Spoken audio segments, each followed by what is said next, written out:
right. Hey, what's going on, everybody? And it's time. I'm Bill Burr, and it's time for another wonderful episode of the Bill Bert Pod Cast. Well, there's no reason when sometimes, Bert, if we have a guest who's, at a certain level in this business, you got to do a big intro.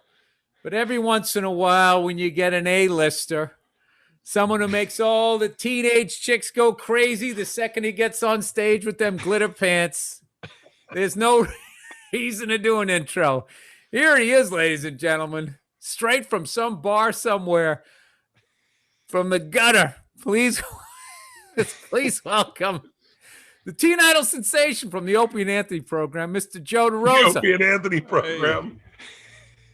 What's going on, Joe? Nothing, man. Just sitting here. It's funny you say you said booze. It's good to see you guys, but it's funny you said booze. I'm on a little bit of a break, and woo-hoo. Yeah, getting tight over here in the apartment. Oh, dude, I came close the other night. I got like over 800 days, no booze. No, dude, 800. You're still off, Bill. You're still off from when I remember you going off when I still lived in L.A., right? Yeah, I left. I left the party, Joe, in November of 2018. Jesus. And the other day, where the hell were we? We were. It was Valentine's Day. The day before, and my wife took me out to brunch. And they were just mixing drinks, Joe. And I just kept hearing that blender.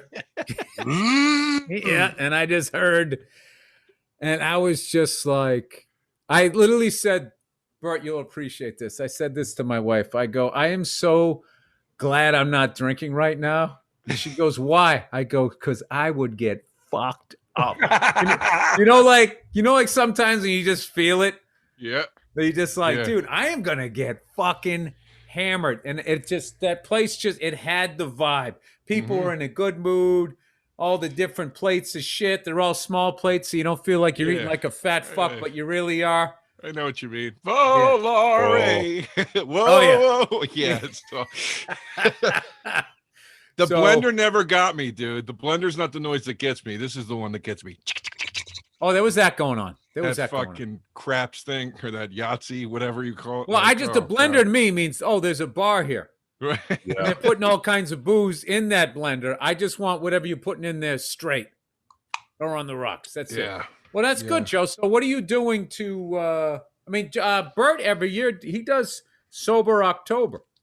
I've been pretty dry since December. However, I did make a Bloody Mary yesterday and smoked a blunt by myself. All right. Listen, Bert, the fans want you to make an appearance. So every once in a while, you got to fill your contractual obligations. Yeah. I've been really into blunts lately, guys. I'm not going to lie to you.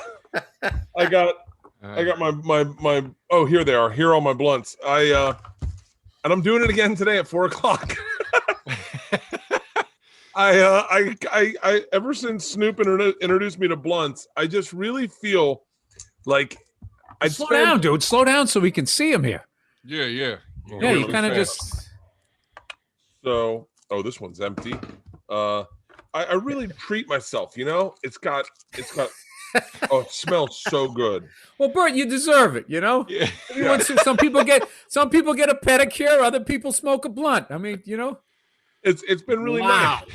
That's all weed. That's all. It's a gram of weed. How long does that take to smoke? You don't smoke that all, do you? Smoke the whole thing. But here's what I do. Oh my God, it smells so good. Andrew's nodding. How fucking high do you get? Well, here's the deal. I got really high yesterday, and I could not stop writing jokes. And we had some socially distant cocktails with some friends outdoors. And I thought I'm going to smoke a blunt, and I did. And I could not stop making everyone laugh hysterically. And I thought, that's old Bert. That's the Bert we know and love. It's the Bert we miss. Yeah, one of my friends said, my kid just got on ADHD medicine, and I was like, ooh, how many does he get a month? And they were like, what? And I was like, I don't know. Instead of having to mow my lawn, I might just buy some drugs from him. and so it started there, and I enjoyed it. But more than anything, I enjoyed the frivolousness of just throwing the top off and saying, we're going to have a cocktail at 4. and just enjoy it. And I had one of the more enjoyable nights I had in my life yesterday. Wow, that's great. You do a blunt to the head. That's impressive, man. So I can't. I don't inhale the whole Yeah. thing. I smoke it and I enjoy it. I look at it like a very fine cigar, a very fine cigar. Take maybe 10 hits throughout the whole blunt, but I enjoy the That's smoke. a lot of hits, Bert. It's a lot of. I was pretty fucking high. Well, let me ask you this: how many hits are in that thing? Oh, probably. The hits dried up, Joe. I mean, many I hits don't are think there's only about 20 good hits in that thing, right? So you're smoking half of that blunt to the head. I mean, there's more than 20. Andrew's It saying burns more. for a while. That's what I would think. It burns for a And that's while. enough to get like 4 full-size adults high, Bert. Oh, yeah, a quote unquote posse. I've seen it done. Snoop is the one that introduced me to blunts, and Joe Rogan got into blunts, and I was like, I smoked a blunt in one of Snoop's blunts in my room, and I have never been more high in my entire life, but I enjoyed the smell. The smell was so beautiful and aromatic. I'm just happy, Bert, that you're finally cutting loose a little bit. You know, you've always shown such reserve. Hey, I've got a personal trainer that I'm working out with every day, every like Does he smoke 4 days too? a week. It's You guys a do a she. workout and then just hit a blunt each. It's a she, Bill. Be very progressive. Very progressive. And she puts me through the fucking ringer. Very. And it's weird. I came in this morning. I was very hungover, and I did my hour workout, and I felt perfect. I mean, it's like all of a sudden, all the toxins flush out of my body, and I feel like $1,000,000. And then I go, now we got to go back at it again tonight. So I think you cracked the code. I might have. Mm-hmm. I've going dry has been enjoyable. I've done it a bunch this year and in December. So what was the how old are you? 48. How old are you, Bert? I like to compare. 48. How old are you? 48, and I just got my enzymes done for my liver. Okay, so you're 48. I'm 43. It makes me feel like I got you know what I mean? If I got some time. Yeah, and then if you're feeling real bad, look at Anthony and go, "Oh, I'm really good." Yeah. What was the impetus? I just it was weird through the first half of the pandemic and the lockdown and everything. You know, New York's obviously getting hit pretty hard. So I didn't drink at all. I didn't like it. I didn't care for it. And I think a lot of that had to do with I had COVID, and it was a very, very mild case, but my taste buds were all off. So at the Joe, beginning maybe of you're this just tougher than a lot of these people out there. Yeah, I'm tough stuff. Tough. But when I would drink, it didn't taste good to me, and neither did cigarettes, neither did coffee. So all these things that kind of went hand in hand with booze and kind of went away. And then the summer hit, and the city opened up outside, and they were allowing you to do walktails, and it was everybody could have open containers. Walktails, and that just lit the fuse. And I called my buddy Justin Silver the other day, and I go, dude, I got to take a breath, man. I go, because the pandemic was the allowance for us to have a great time right now, and it's becoming the excuse. And I was like, if I'm not careful, when this lifts, I'm gonna be like, you know what I mean, watching everybody go to work. And I was like, I just gotta take a breather here, man. It was a little too much free time, a little too much fun. I think that's the problem with all of us. Yeah. Just being a comedian, you have this ridiculous level of free time. And people who have 9-to-5s, what do? The second they get free time, they get a day off, they get fucked up. That's just what ends up happening. Yeah. I'm living vicariously through both of you. I don't want you to quit. Oh, Bill. Keep going. My last night was the Super Bowl, so it hasn't been long. It's been about a week. And but that first week is brutal. It's brutal. And I don't know how long I'm going to go. I'm just going to go for a while, but I was with a couple friends, and I go, dude, I don't remember getting home last night. What happened? And he goes, well, you and so finished a whole bottle of Jack Daniels between the two of you. And I was like, what? I had no recollection of it. And that was after I'd been drinking for, you know how it goes, dude. By the way, one of Joe's best stories, Bert, Joe in Scotland, a Scottish guy said to Joe, "Joe, you can fucking drink. So he got the nod from arguably the top of the boozing mountain. That's like telling a joke in Boston and someone going, wow, that was racist. My favorite, Bill, did Bert ever tell you this? This is my favorite Bert story. Bert, you told me this when I did your podcast. This is a few years back, whatever. But the first time you ate the weed gummy bears and you said your sister gave you weed gummy bears. Yeah. And you ate them one night and you said you felt like you were sinking into the couch and you called her and you go, something's wrong. Those weed gummy bears really fucked me up. And she's like, what are you, a pussy? They're nothing. How much you eat? And you're like, I don't know, 15. And she was like, what? And you're like, I thought it was like eating regular gummy bears. You had to eat like a bunch of them. Why would they make a whole bag of gummy bears if we're not supposed to eat the fucking gummy bears? I know, but that is a rule, though. If somebody's giving you shit to eat, they're supposed to tell you what the deal is. Take half of this. Yeah. Do just bite off the corner. Can't just drop shit off. Then you had to try to race the THC with alcohol. So I was like pounding alcohol, going, I trust you more than I trust it. Let's go.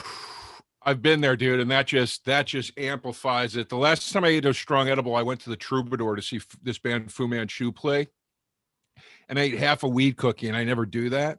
But they're kind of like a stoner rock band, so I thought I'd be like into the groove. And I drank 2 double Jack Daniels at the bar because I was like, I got to meet the weed with the booze, and it just hit fast forward on the weed.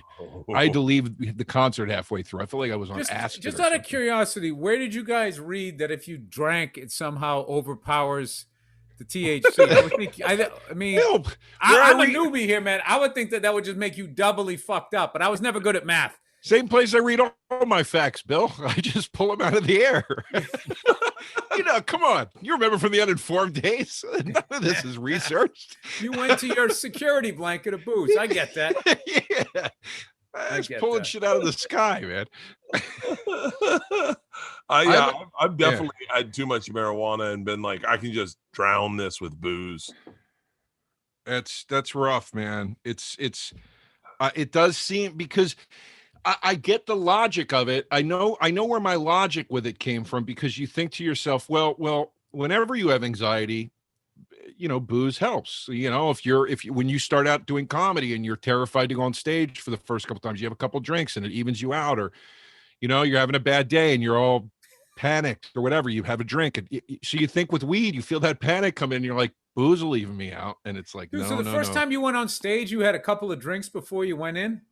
For the first year I went on stage, I had 6 drinks every time before I went on stage, because I would go on so late in the night and I'd get there so early. It wasn't like I'd barrel them.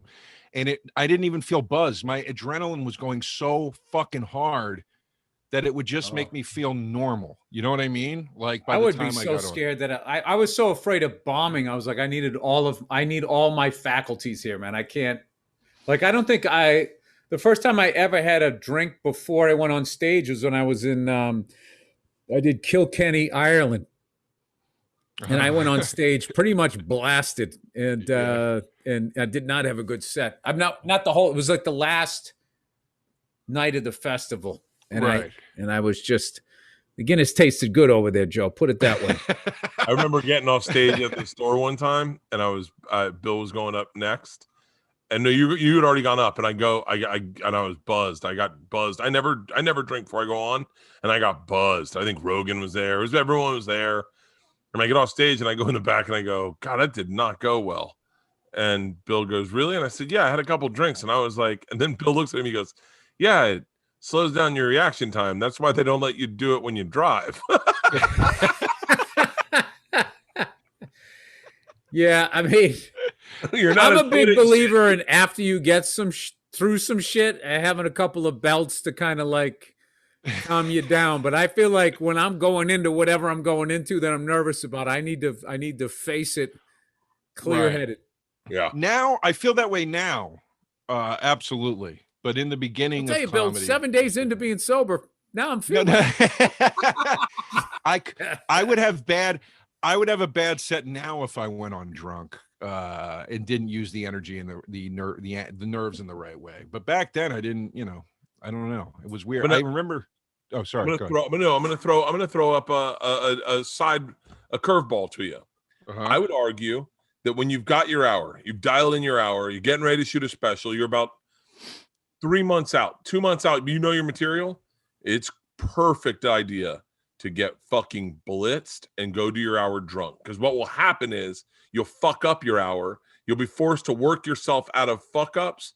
And in working yourself out of the fuck ups, you will find new ways to do those bits that have become a little boring. It's a good way to like mix it all up and then try to fucking figure it out again on the fly. I don't disagree with that, but I feel like that's more of an exercise versus a practice, right? Yeah. You know, I gotta be honest with you, that sounded like a really bad idea to me right before my special, getting hammered and totally screwing up my act and then trying to remember how it was funny again. Dude, I did a set first, my second show back since doing like December, and like I had this one bit that it just like this one part of it just crushed, and I couldn't remember what the reference was. No clue. Sucks. And I'm like, man, is that gone forever? Because I don't think I haven't taped myself in a long time. I'll have to go back maybe and listen to it. But I was getting to the point where I was just not even thinking about comedy anymore.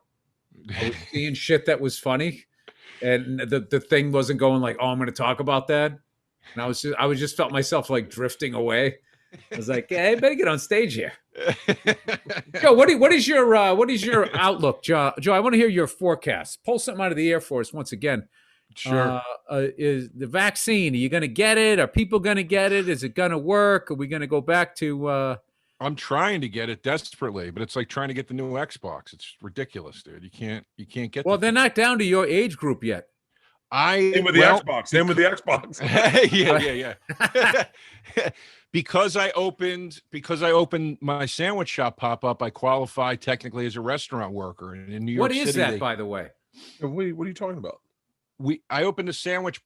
Me and Paul Italia from the stand opened a sandwich shop pop up in the stand called Joey Rose's. They're sandwiches that I created. So he's the bank, and you're the pretty face that sells it. That's right. That's right. This. Yeah. This sounds like a home run to me. Yeah, he's the brain, I'm the tits. You know how it goes.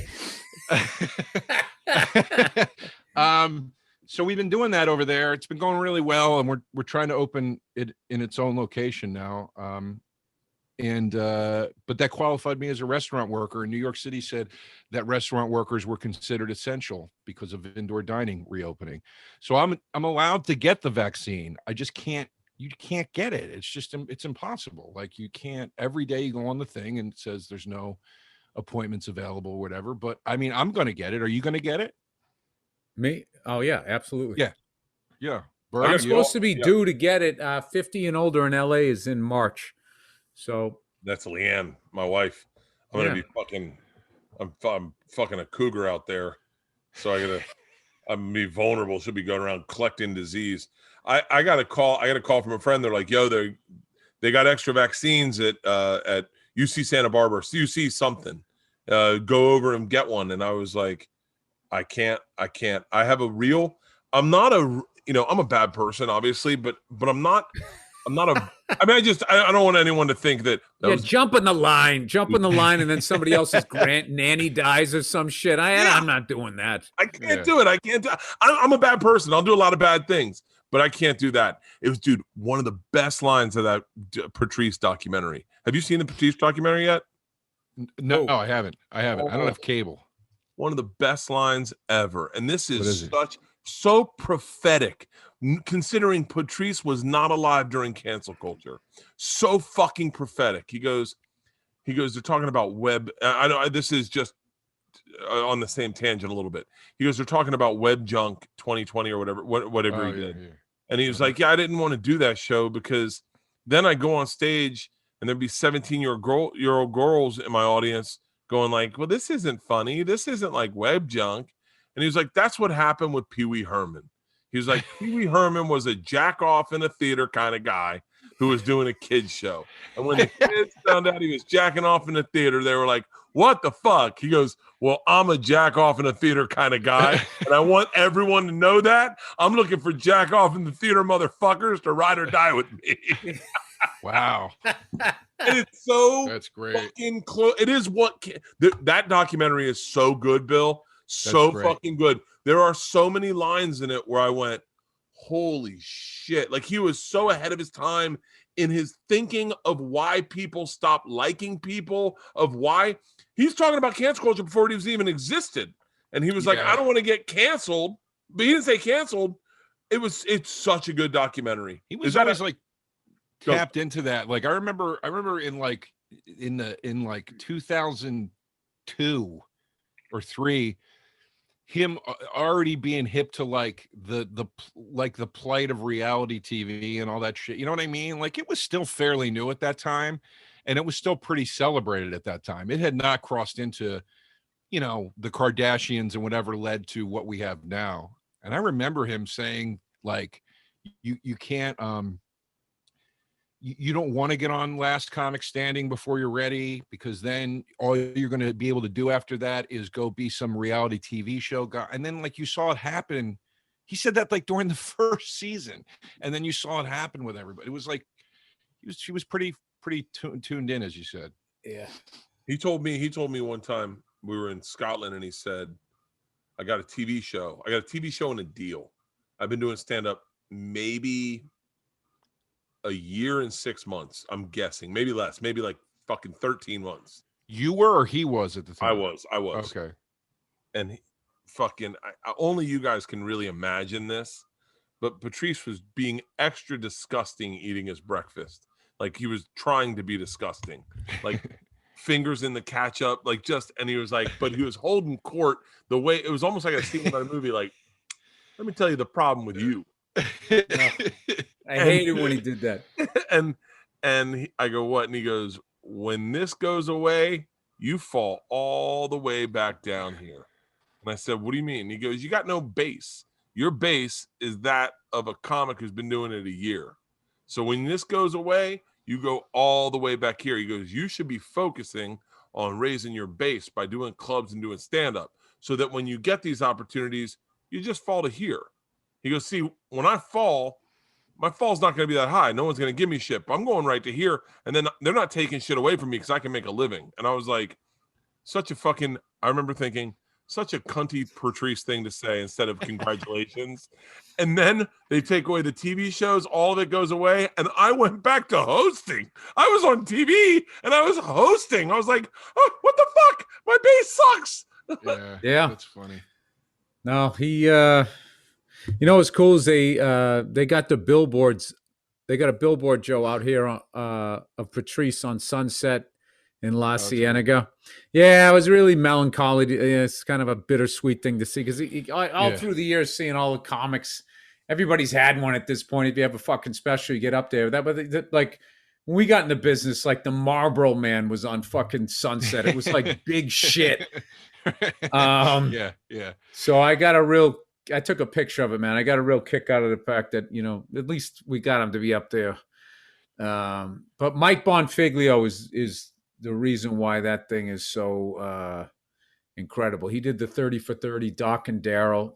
Wow. So I knew that,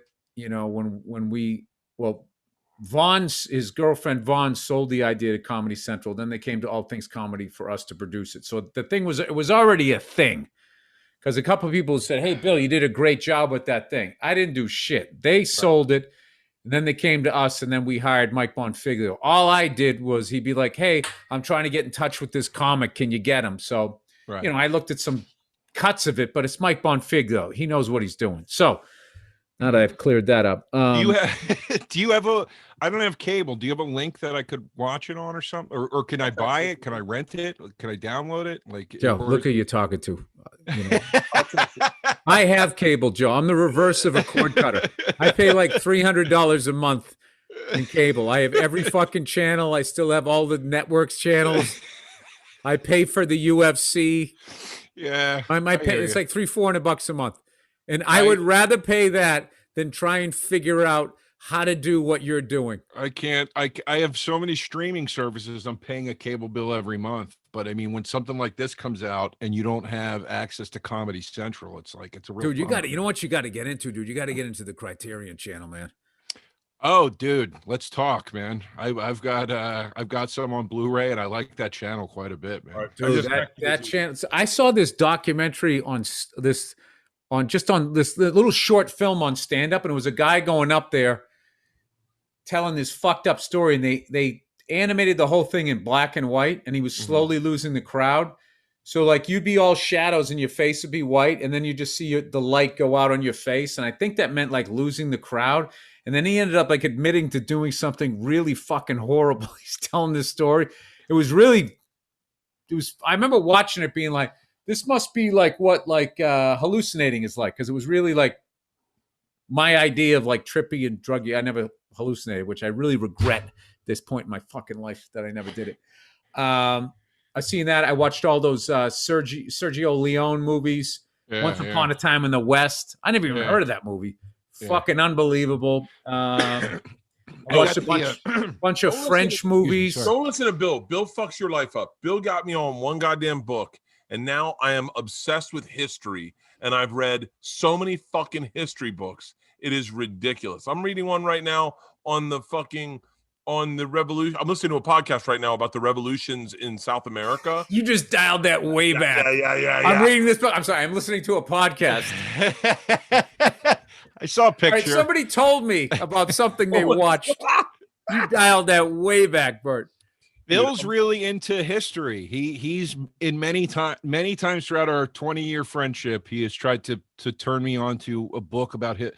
I'm not a history guy, so I'll tell you when I gave up. But I tell you when I gave up, when I realized how bad Joe was at geography. Like Joe has been to major cities and has no idea where they are logistically like from New York. How can you just go somewhere and not know where you're at? He goes, well, Bill, I land, somebody comes and they pick me up. I don't need to know. Like I was like, where is Atlanta compared to New York? He was just here. I couldn't point out Wyoming on a map right now with a gun. Come on, Joe. With a you gun never to my watched head. the weather and just Yeah, wonder I what do. that big lonely I square do. in the middle of the country is? I know where my color is on the map, and I look there. All right, how about this? What's bigger, Africa or Russia? Africa, right? I don't know. I don't know the answer.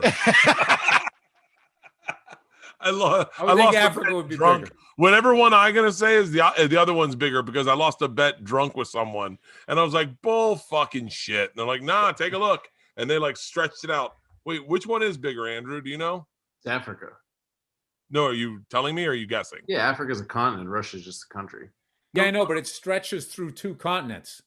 It's in Europe and it's I'll in look it up. Asia. I sounded a little too sure for a minute. I think if you just turn it sideways, that sounds like one of those trick ones because you'd be like, well, Africa. I can't. Yeah. I honestly don't know. I know that was a straight up fake fact, right? You were faking, right, Bill? What you were just doing? You were just faking. What, saying that it's in Europe and in Asia? Yeah. No, that's true. Oh, it is? That's true. Okay. I just found that out. There's a place called Volca. Yeah, the Middle East is in Asia. I don't know why they call it that, but it's part of Asia. It's so fucking confusing. I heard your voice in my head the other day, Bill, about this exact thing. I swear to God, because I was watching Charlie Wilson's War, the Tom Hanks, Philip Seymour Hoffman movie. Yeah. Awesome movie. Philip Seymour Hoffman out of control in that movie. But there's a part where Tom Hanks goes, like his assistant Amy Adams asks him where something is, and he goes, no, Kazakhstan, Uzbekistan, and he like names all the countries, and I was like, I remember when Bill asked me where the capitals were, and I couldn't even name them. I'm like, I'm a fucking idiot. Well, that's the thing, Joe, because you're not an idiot, and it just blew my mind. And you do the road. I'm a kind of jerk off. I go to the Quad Cities, and I want to know why are they called the Quad Cities. These cities aren't that big. At some point, were they one of the bigger cities out here? What did they used to do? And then next thing you know, Joe, you're reading up on. I remember one time I did the Pittsburgh Improv at the Stacks, and there was these 4 stacks, and it used to be a steel mill. Yep. Knocked it down, and now it's a mall, but they kept the stacks, right? So I started reading up on this, whatever, And turned out they had some massive fucking riot there between the workers in the steel mill wanting a fair wage and the local militia. And a bunch of people got slaughtered down there right along the river. And it was just cracking me up to look out and see like a Fuddruckers and a bunch of fat people waddling out of there. And you just like, those sons of bitches running the factory won. Jesus Christ. I didn't know that. I should have asked that question. Yeah, there's a lot of they for some reason, like they kind of skip, like it's all kind of like every group of people is all just sort of just mushed into one thing. So white people are mushed into the oppressors, because, the ones doing the oppression were white people, but there's a whole bunch of shit of like, Irish people showing up here, and it's just like, all right, you want to come in? You're fighting in the Civil War. Like, what the fuck am I doing? Go right to the front line. You get their fucking heads blown off. And I remember reading like, I didn't know that happened to white people. I thought we only did that to non-white people. It's like white people did that to other white people too. It's fucking nuts, dude. Some of this shit, like they had to make rules, child labor laws. Like you'd have a kid, and once the kid could kind of walk and sort of screw a fucking lid on a jar, they'd stick him in the factory. He'd work like a double shift, smoking cigarettes and shit. And finally someone was like, we got to stop doing this. So it was kind of, it was abusive, like straight across. I always compare it to Delta Airlines. Everybody on Delta Airlines has some sort of status. It was like that, but it was like on an abusive thing. And it started with white people fucking with white people all the way down to like the genocide of Indians and Native Americans and slavery. I watched a clip. I just thought of this because you said sweatshops. I watched a clip of Noam Chomsky the other day criticizing porn, and he made the strongest anti-porn argument I've ever heard in my life. Because he goes, I'm against it. It's exploitative. I refuse to even consider it. And the reporter goes, yeah, but isn't it a way for certain women to make money? And he goes, yeah, sweatshops are a way for certain women to make money. They agree to it. They agree to the wage. They do it. He's like, yeah, so let's just open sweat. I was like, Jesus, dude, he really just laid the hammer down on that argument. No, I think that there's some woman wrote into my podcast, gave me a good trashing, and was saying how, I always act like all these women are just trying to get stuff from guys. Right. She goes, all of my friends are beautiful. They all make money and they all pay for their stuff. And I'm like, oh, what a coincidence. I wanted to be like, oh, really? So you only hang out with beautiful people, you stuck up son of a bitch? No. But she goes, and they can't find a guy they keep running into guys who are 30 years old, addicted to porn and playing video games. And I was like, well, you got us there. I think in the future, the new booze and cigarettes, like addiction thing that they'll have like an intervention of some guy who's jerking off too much to internet porn or just like playing too many video games. I think that those two things are considered harmless. And I quit watching porn in May. I had a fucking 6-week relapse in December and January because the holidays are rough. Oh, and now I'm trying to get back on to not watching it. Yeah, it's tough. Bad, dude. It is. It's not good for you. I went off of it when I went off of booze. I've been off for both for the week, and I got to tell you, the immediately, I'm just like, oh yeah, my brain. I can see the difference already in just not having porn in my life on a regular basis. Like there's just you immediately start to rewire the way you look at shit. You know what I mean? Like, and I don't know.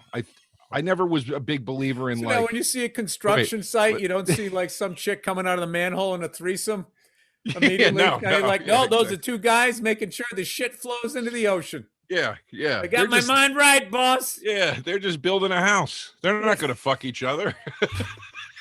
They're just building a house. All right, it's Roman, everybody. Talking about erectile dysfunction isn't easy. Usually we just brush it off or blame ourselves, saying things like, I lost my mojo, or we avoid it altogether with excuses like, I had a long day at work, or sorry, honey, I'm just not feeling it. Feel free to ad-lib here. Maybe I'm a little gay.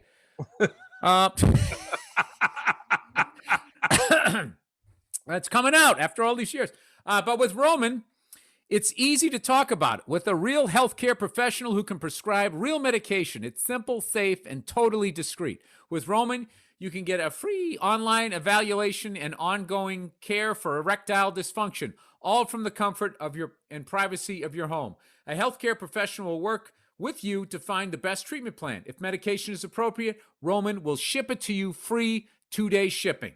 The whole process is straightforward, simple, and discreet. Getting started is simple. Just go to getroman.com, ROMAN/Bill Bert, BERT, and complete an online visit. Erectile dysfunction used to be tough to tackle, no pun intended, but now there's Roman. Complete an online visit today to connect with a healthcare professional and take care of it. Go to getroman.com/Bill Bert today. If approved, you'll get $15 off your first order of ED treatment. That's getroman.com/Bill Bert. Getroman.com/Bill Bert. Nice. Thank you. That felt good, man. I felt like I was in the pocket there. You killed it. All right.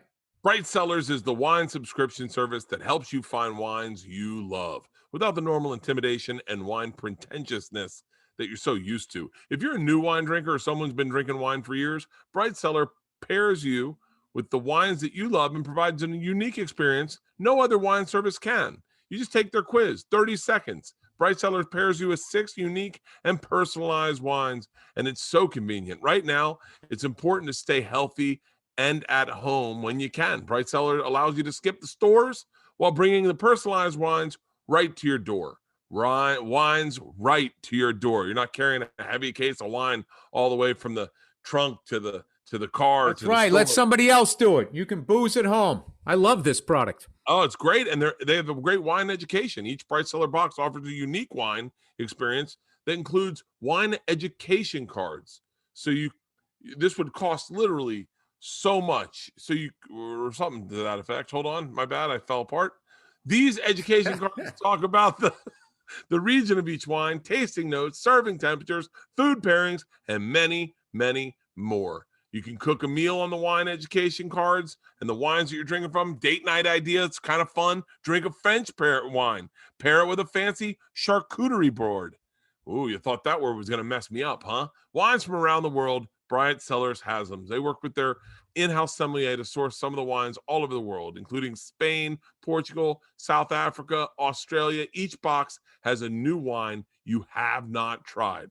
And if you're not happy, Bright Cellars will work with you to include a replacement bottle in your next box and adjust your taste profile. Bright Cellars even has a rating program, concierge service, and premium wines from private label sellers. For our listeners, we're giving you 50% off your first 6 bottles ordered from Bright Cellars. Go to brightcellars.com/Bill Bert. That's brightcellars.com/Bill Bert. That's Bright, CELLARS.com/Bill Bert. You can take their 7-question quiz to get your wines match and receive 50% off your first 6-bottle order. This is a great deal. And if you want to try new wines from all over the world, do this. Go to brightcellars.com/Bill Bert for 50% off your first Bright Cellars box. Motherfucker. Yeah, that one got you, man. That was a fucking beefy one. Yeah, you felt like I sounded like you drank a few cases of that shit before you read it. All right. All right, here we go. Duke Cannon, everybody.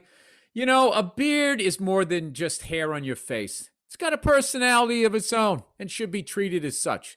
Duke Cannon Beard Goods cater to the needs of your unique beard, helping you cultivate the well-groomed look of a world champion, not the unruly scruff of a crazed mountain hobo.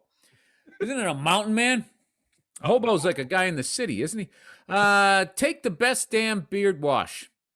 Take Best Damn Beard Wash. Its lather not only conditions your whiskers, but moisturizes the skin underneath so it'll look nice if you ever go insane and decide to shave.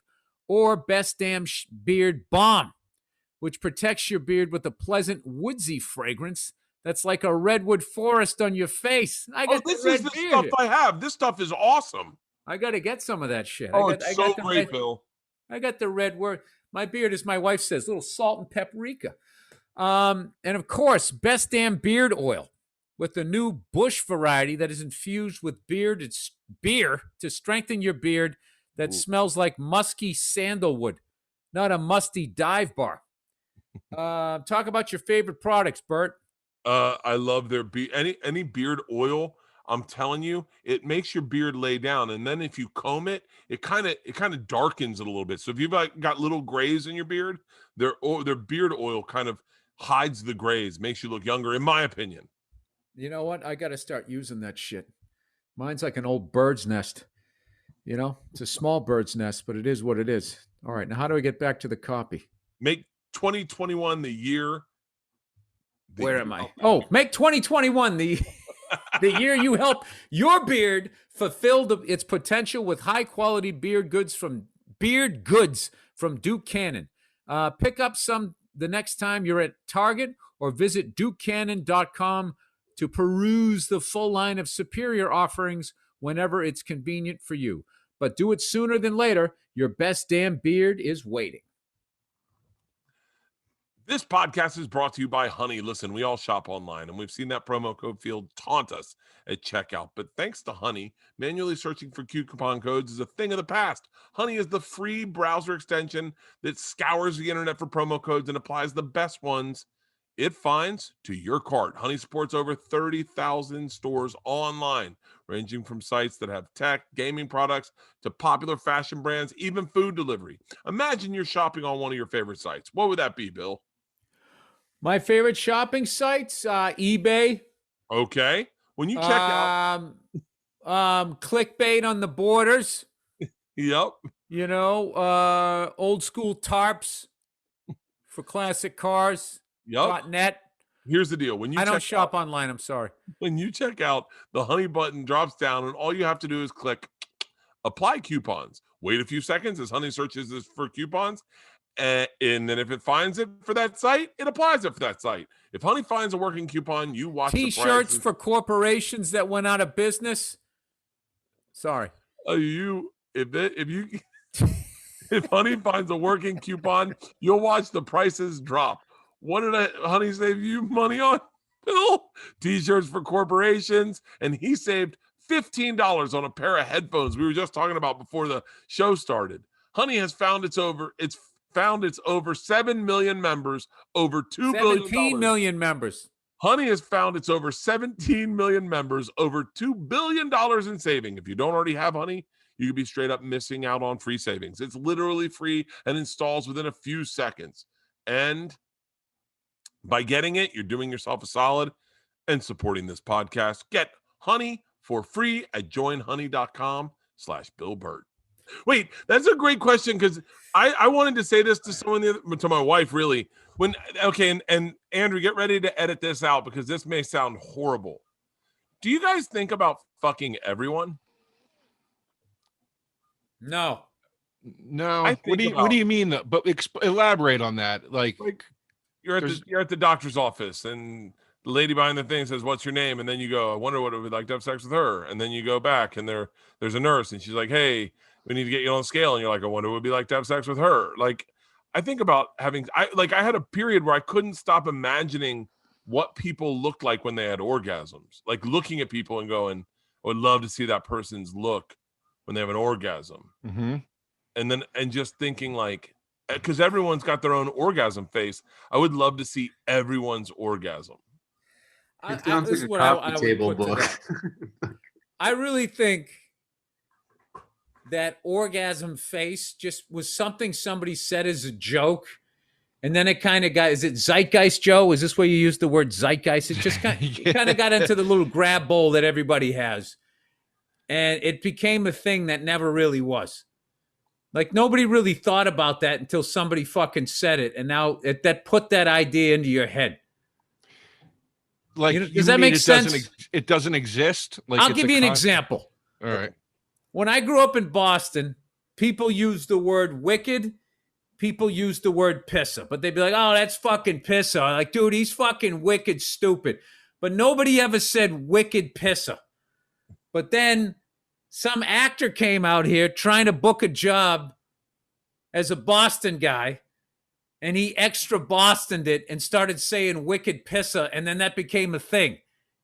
And I've spent my entire adult life saying nobody said that.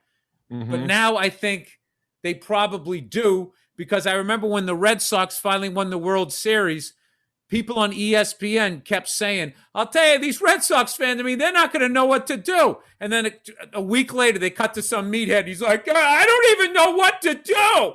It's like somebody said it, it went in your brain, and then you think it. And I think that whole like walking around thinking of what somebody's face looks like when they bust a nut, I don't think that's something that you were ever thought of until that became like acceptable, like mainstream reference. Does that make sense? Now I get what you're saying. Yeah, nobody thought of that shit. Yeah, I get what you're saying. Like, how many people, like, do you ever, I think sometimes, I wonder how many people think about having sex with me. Like, I would love if there was like an app on your phone and you'd be like, wow, I just checked into this doctor's office. Everyone in here would fuck me. Everyone wants to have sex with me. Like, let me ask you this. If you had that app, sorry, Joe, if you had that app, and I would think that the goal is to go someplace and everyone wanted to fuck you, to basically appease your ego that you're still attractive. A woman's shelter, keep going. Okay. Okay. Let's say a woman's shelter. So do you then, to make yourself feel good, do you start putting the woman's shelter more in your circulation of places you go? Because you walk in there and you feel better about yourself because you're not going to fuck anybody, but you just know that in that moment you get to know what it feels like to be a Brad Pitt. Yeah, I would probably start volunteering a lot more at women's shelters if they were like, wow, his stability, like he's dependable, he shows up on time, he seems to be even mannered, he doesn't fly off the handle. I'll be honest with you, dude, I don't think of any of that shit ever unless there's a vibe, something unique about him. Then all of a sudden my brain will go there. But if I just show up and it's just a head talking to me. Obviously if they're beautiful, but even then, if they're beautiful, I'm sort of taking in like the beauty. I'm not thinking like, gee, I wonder what her fucking orgasm face. I don't look at it like that. Different. Unless if they're like totally just whoring it up and their clothes are barely covering themselves, then obviously. But you really got to prime the pump with me. I'm the exact opposite. I don't think of attractive people. I always think of unattractive people. Like unattractive people are who I'm always fascinated. I go, I wonder if they want to have sex with me. I wonder if they would. I wonder what they look like when they have an orgasm. I wonder, like, when do you think your number starts tapering off? What age? No. Bert walks in a room, there's a bunch of ones. They should be happy to see you. Oh, yeah, okay. You get to twos. Like, what number do you start? They start thinking, like, I can do better than this guy. I'm holding out for Joe DeRosa. Joe, what's your number? Where does your number? Oh, don't let him do that to you. I backed him into a corner. He's trying to get you to say your number first. I'll say my number. My number, I think once you go into the sevens, over a 6, they start going, I can do better. A woman who's a 7 realizes she can probably get an 8 dude, right? I would say if a woman doesn't talk to me, I'm fucking old as shit here, right? Mm-hmm. So you're not that old. You're not that old, Bill. Dude, I'm old. But you're wealthy. I love how you're speaking for women in their 20s. By the way, all my women are in their 40s. Okay, if we're gonna do that shit, they don't talk to me. 5.7. 5.7. Missed the 6. I'm a little above average. Where you at, Joe? I think I can cruise into the 6s, but yeah, after that, easy, Joe. Come on, easy. You can go easily in the 6s. Yeah. After that, I think 7s are where 7s are all. I can speak from experience. Apart. 7s are my teetering point because 7s, I've definitely hooked up with a couple 9s in my life, and I've definitely hooked up with some 8s, and I've definitely hooked up with a lot of 7s. But I've also been turned down by plenty of 7s. And 8s and 9s. So it's like 7's where I start to go. That's your handicap. I'm a little shaken. Yeah. I'm a little nervous. What do you think about this game show pitch? Okay. I think back in the day, I was good till about 7. Then I just knew I was out of my element. You know, I needed an oxygen mask. I was going up too high. and you know what I mean? And I'm not talking about like just beautiful women. I mean like an 8 that knows she's an 8 and has dreams. Like that's a whole different animal. That's a completely different. She wanted nothing to do with me. I can't talk to a confident 6. I don't mean a low self-esteem 8. I mean someone who knows what they're bringing to the table. Yeah, I have no shot at an educated 6, Bill. The difference between educated 6 and 7 would have been a tough one to get in the boat for me back in the day. The difference between 6 and 7, I'll go, all right, I'll fuck off. And then 6, you go, who the fuck do you think you are? That's the difference. Yeah. 7 is you're starting to get up there top shelf. Little Johnny Blue, little splash there. What if we do this? What if we do this? Okay, Joe? We do a game show where we put you on stage and then it's an audience full of women and we go, all right, guys, you have a buzzer in front of you with a scale of 1 to 10. Rate what you think Joe is. All right. And so then they all plug in. Joe is a 6, right? And so we go, Joe, you officially in America are a 6. Now, ladies, what you don't know is Joe has rated all of you on a scale of 1 to 10. Woo! So let's all the 6s that Joe picks stand up now. Oh, that's great. That's a great game show, right? That's keep going. So then we all stand up. One of you has to fuck him on camera. Now, where does it go? Anyone below a 6, please leave the room. Okay, and then we take all the 6s, and you go. It's like a That's date. Perfect. You go. You guys are too good, and you're not good enough. But you ladies are coming with me. And then you say, Joe, I want you to pick 2 girls out of the 6s to go on a date with, and the third, we want you to pick a 10. And then you see how much fun the dates are, and then you pick a 1, and maybe my pitch is falling apart here, guys. It was good up to there, though. I like that. No, that's got sad when you picked the 1. I don't want to see somebody rated as a 1. Yeah, that's a fun idea, dude. I look. You know what a 1 is a total narcissistic cunt. I wouldn't do a 1 with looks. No, yeah, look at me. No, just a shit person, just a bag of just shit. Just a garbage. Shit person. Give you another Bert. I'll give you another cancelable game show. Okay. To be a companion piece to this one that I've had rattling around in my head for years. It's called Butterface. And it's like the dating game, and it's a guy or a girl contestant, either way. And then you have what you like out there, men or women, and 2 of them you just see the body, but their head is covered. And the other one, you just see the face, but the body's covered. And the 2 bodies you can see are 10 bodies, and the face you can see is a 10 face. And you got to go, I'm rolling the dice on not knowing what face is on that body, or I'm taking that face with whatever the fuck is carrying it around. Underneath that chin. See, this is the programming Spike should have done. When they were the Man's Network, they should have done that lowbrow, the worst fucking common denominator. Fuck, I tell you, man, I would be curious to know what people rate me as on a scale of 1 to 10. Right.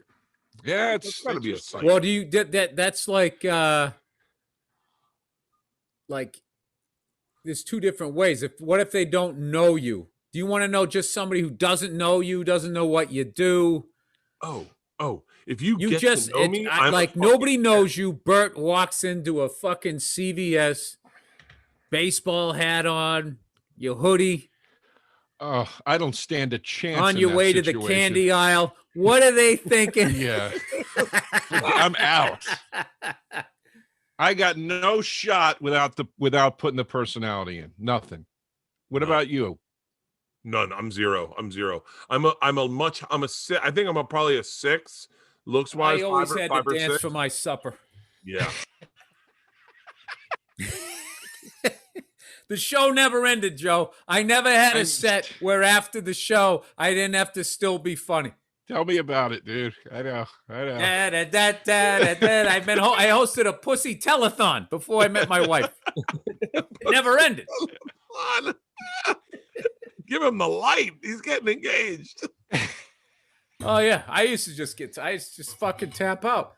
You know, it never stops. It never. I need the talking. I need the personality, or I got to get to know you for a few weeks. Something. It's never just, it's never right off the bat.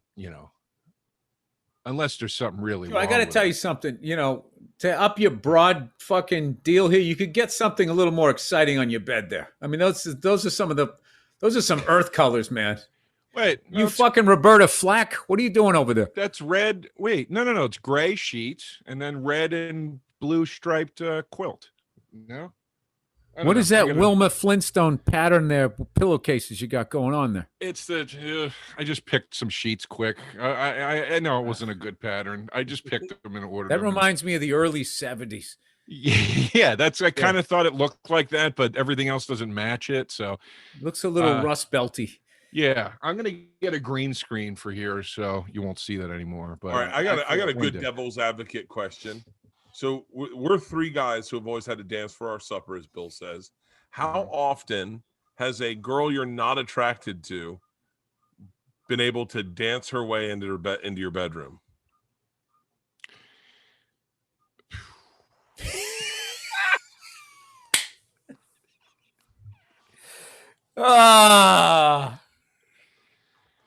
No comment, Bert. Does that make women officially better than us? Yeah, I don't know. I really don't know. You don't know or you don't want to say? I don't. All right. He's squirming. I don't want people to be squirming on this podcast. Joe, I don't know about you. I think you're going to fold under questioning. I'm so turned around with this whole thing anymore. I don't know what's empowering or what's, you know what I mean? Like, I see women do things and I'm like, does that make you a creep or empowered? I don't fucking know. No, I know, that's pretty wild, huh? Yeah. There's a lot of, I'm not envious of that, Joe. That aspect of you being out there, being single, trying to do the math, especially, when there was the old math. And then they came in and like, yeah, remember all those numbers? Yeah, they don't add up to what you thought. Now here's the new math. And the test starts right now. And if you fail it, your dreams are over. Oh, dude, one of my favorite ever Dennis Miller jokes. He goes, I'm happy for Caitlyn Jenner. I am. She's a woman. But can I take the fucking weekend? You just told me blackjack is 22. You just told me blackjack is 22. Oh, yeah. So funny. Yeah, I don't know, man. I've slowed down in my old age, and I'm ready to. I would love to settle down, but it's just unfortunately. I don't know, Joe. You're squirming. I still think you got a little fight left in you. I don't see you going in the boat. You're still flipping around. I'd really like to meet somebody. I got to get out. Dude. Put me in the program. I just don't want to go I can anywhere give you cold. some advice, Joe, when you settle down. Yes. I finally got it figured out. Okay. Yeah. All you got to do once a week, dude. Just once a week, you go out and just do something with them. All right. And it's going to be their idea, and just go do it. And I'm telling you, they have the best time, and they're just in the best mood. And they start getting sick of you again. You just take them out again. So what's go look at a house you can't afford. Okay. So they can just go around looking at that shit. Go fucking take them out to lunch. All that dumb shit. Hey, wait, does it count if your new house is getting broken into and you drive over there at 2 a.m? Is that one of the things? We've been doing that a lot lately. So that's fun. Yeah. Yeah. No, wait, somebody broke into your house? Oh yeah. They try, and then the alarm goes off and they run away, and there's nothing to steal, but we have to drive over there to turn the alarm off and meet the cops, and it's happening. Like, it's crazy. You should have a big sound, like when the alarm goes off. There should just be something. There's nothing to steal. There's nothing to steal. There's nothing to steal. There's $100 in an envelope under the brick. Just leave. Do not set off the alarm. I do not want to wake up. When do you move, Bert? I heard you already moved, but I guess you haven't moved because that you're in the room I was in, I think, when I visited you. Yeah, this is my man cave. I'm never gonna actually live in this house. It looks like I feel like I leave in April to do something, and they're supposed to move in April. So nice. What part? Can you say what part of town it's in? Don't say that. Don't say that. Oh, okay. Don't say that. No. It's not far. It's not far. Okay, Oh, gotcha. Should just leave little fucking M&Ms right up to your front steps. I said to my daughters, not the 99%, Joe. It's that 1%. They're the ones that show up. It is true. Did you see that guy break into Susan Summers' house? Suzanne Summers? That's it. That's okay. Yeah. No. What happened? She's doing a live stream, like a makeup tutorial, and a fucking home intruder comes in, and he's a crazy person. He's like, "Hey," and she's like, "Hi, who are you?" And he's like, "I was just sitting around the thing," and all of a sudden, you're watching her do the math. She's like, "Hang on, how did you get in here?" He was like, "Oh, I just walked up the thing." She goes, "But you'd had to jump over a fence." He was like, "Anyway, I'm just a real big fan," and he starts talking to her, and they realize he's a fucking psychopath that has broken into their house, and is like, "Oh fuck!" And they're like, "You need to leave." And he's like, "No, I'm gonna leave." And she's like, "Can someone please?" It's all on camera. It was fucking holy crazy. Shit. Well, I gotta Google that.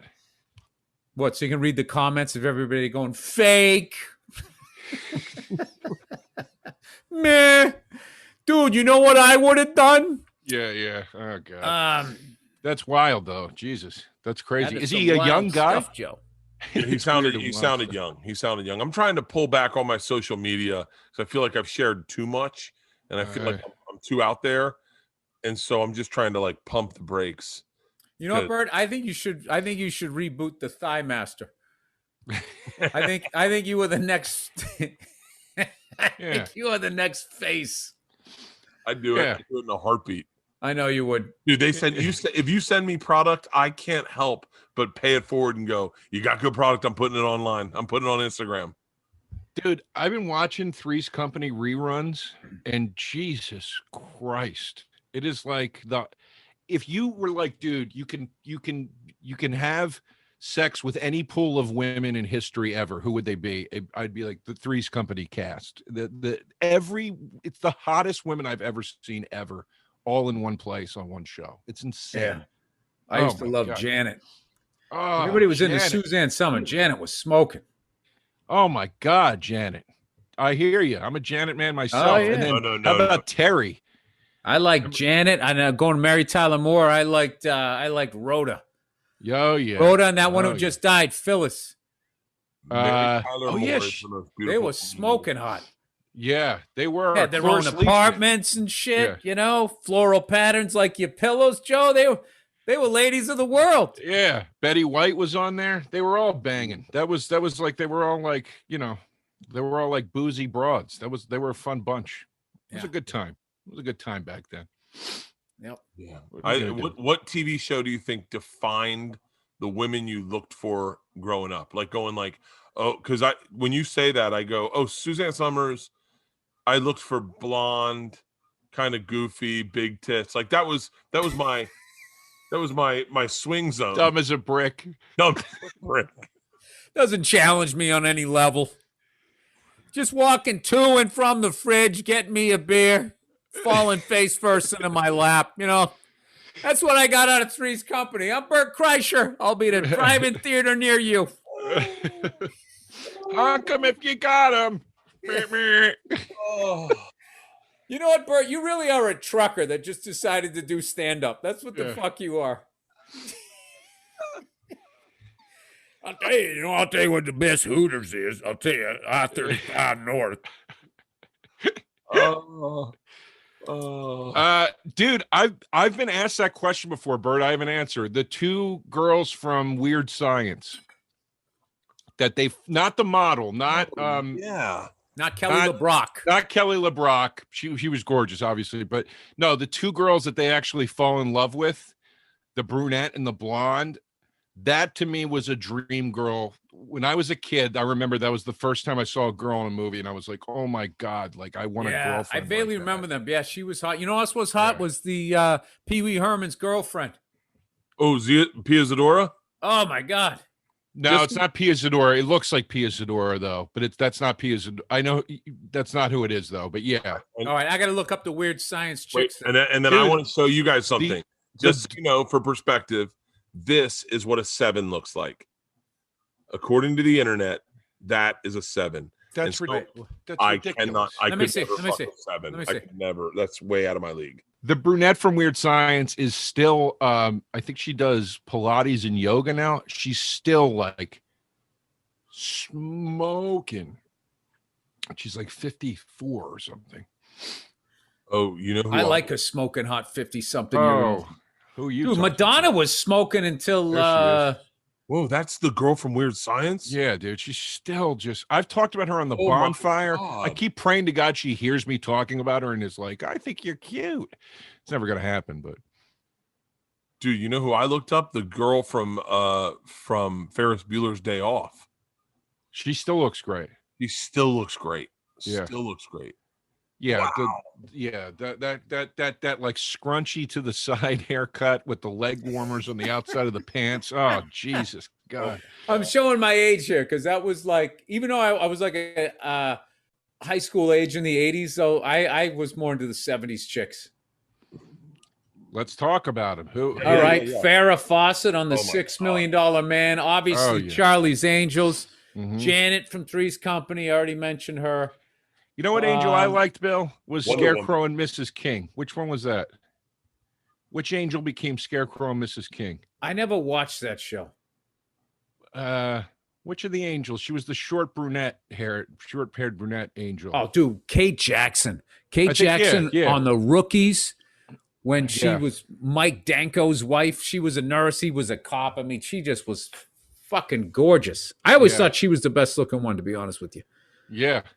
She's hot, dude. She's hot. I was never into the Kate Jacksons or Janets. I was always blonde. And then I married. Yeah, we got it. Yeah, you kind of described it to a T there, Bert, about 5 minutes ago. No, I went through the blonde phase, but I think I always like brunettes better. I like brunettes better. Wait, were you attracted to any black chicks growing up, Bill? Like on television? Well, there weren't any. Oh. I like Janet Jackson when she was on Good times. Different Strokes. Wasn't she she was on gorgeous. Good Times? Janet Jackson was on. She was on Good Times. When she was on Good Times, she was just a little kid. But when she was on, Oh. she played Willis's girlfriend. I think she's a couple years older than me, so don't fucking make me out to be a creep here. You know who the one was? The older sister on Good Times. Oh, dude, Holy she was shit. smoking. But here's the Yeah. thing, dude. I liked everybody from Marsha Brady to Janet Jackson. I was Oh, all over the yeah. road, Joe. Yeah. Oh, I like it all. Did you know that during that Super Bowl fiasco, I just read this, that Janet Jackson lost everything, but it was Justin Timberlake that did it. He didn't get in any trouble. What do you mean by she lost everything? Like she couldn't she sell lost- out the Staples Center anymore? No one would put her on tour. No one trusted her. And she lost her record deal. She got pulled off of all radio stations. Are you She lost her serious?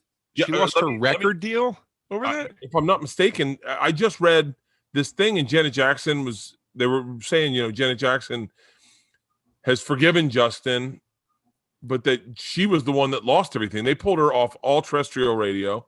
Maybe I'm not saying. Now, let me ask you this, what, because that was clearly planned. Andrew, find something about that. That was clearly planned. It came off like perfectly. So here's my question. Let's say the stunt went the other way, right? And she grabbed a part of Justin's wardrobe and one of his balls came dangling out during the Super Bowl. So much. Now we're more. talking. Does Justin, as a privileged white male, does he lose his does he lose his tour? Well, that's the thing. There's all this press right now about Timberlake lost nothing, but Britney Spears lost it. And it's like Britney Spears didn't lose anything. They're talking about like when they broke up and they're saying like Britney Spears lost everything. It's like Britney Spears is at a hard time because her dad put her into terrible legal situations. It's got nothing to do with Justin Timberlake. No, what they're criticizing Justin Timberlake on, and I don't. And here's the thing: is I figure that as a comic, I'm sure I made jokes about Britney, But so I'm just as bad as everyone. But what they're criticizing him in is that he'd go in and do radio shows, and they'd be like, "Did you hit that shit? Did you hit it?" And he was like, "Yeah, I hit it. She's not a virgin." Oh, and so okay. I didn't know that. Toxic in that end, they break up, and I'm sure it wasn't But just. I thought that happened after. Because he made a video like she cheated on him, and then I think he was like a jilted lover and probably said some shit. I think I'm not sure. I don't know who broke up with who or any of that shit, but he did when the breakup happened. I think his marketing team was like, let's spin this way. Because remember, Justin Timberlake was not famous. I mean, he was famous, but he was not who he is today. They needed to make him into a star. And so Cry Me a River was his I don't fucking buy that, dude. I got to tell you what's weird. You don't make somebody be as talented as that guy. Maybe he got with like the right people. But there were 12 other boy band guys just like Justin. But you know what's weird, Bert? It's weird. It's almost like all the women that wildly supported Justin Timberlake and made him famous are to blame for not supporting Janet and Britney. But it's his fault. Bingo. It's his fault. Do you buy into that shit? I always like it. It's the fans that make I don't feel like I made AC/DC famous. I feel like AC/DC made music I couldn't ignore. Me and all of my friends. It's like, I'm not going to take what they did away from them. I agree with you on that. When I'm just making a joke about like the way that this is being portrayed right now, and I do think there's some validity to him doing some fucked up shit. But my point is just they're talking as if toxic white males are the fan base of Justin Timberlake, and it's like, no, women are the fan of Justin. That's his fan base. Women were packing the arenas to see Justin Timberlake, not dudes. Well, just out of curiosity, why are they talking about this now? I have no idea. There's a documentary about Britney Spears that just came out about her conservatorship and about just how bad she had it. And about her what? How bad she had it and the marketing of her. Well, what did you say she had? A conservatorship? Conservatorship. Yeah, some legal. What is that? What is that, Bert? Basically, what you do, it's what the court does to a crazy person. Is they say you have a lot of money, but we can't trust you to spend it. You're gonna buy fucking rabbits and gazelles and giraffes, and you're not gonna do it wisely. So we're gonna put two people in charge, like a group of people in charge of your money, and they will tell you what you can spend, what you can also do because you don't have access to your funds. So like you can't just go to Hawaii and get a private jet. You've got to run it by her dad and a banker, I think. Oh God. It really is kind of fucked up. That's why you don't get shit-faced and shave your head in front of the paparazzi. I mean, let's not act like this just fell out of the sky here, people. Well, even that is up for debate when they talk about that because they're like, who made her crazy? I'm out. This is just like, I swear to God, they're going to go back into history, and anything that a woman did, they're going to make a guy's fault. Every fucking thing. It's like there's just no. Is it ever? Hey, I got a little caught up in my own fame.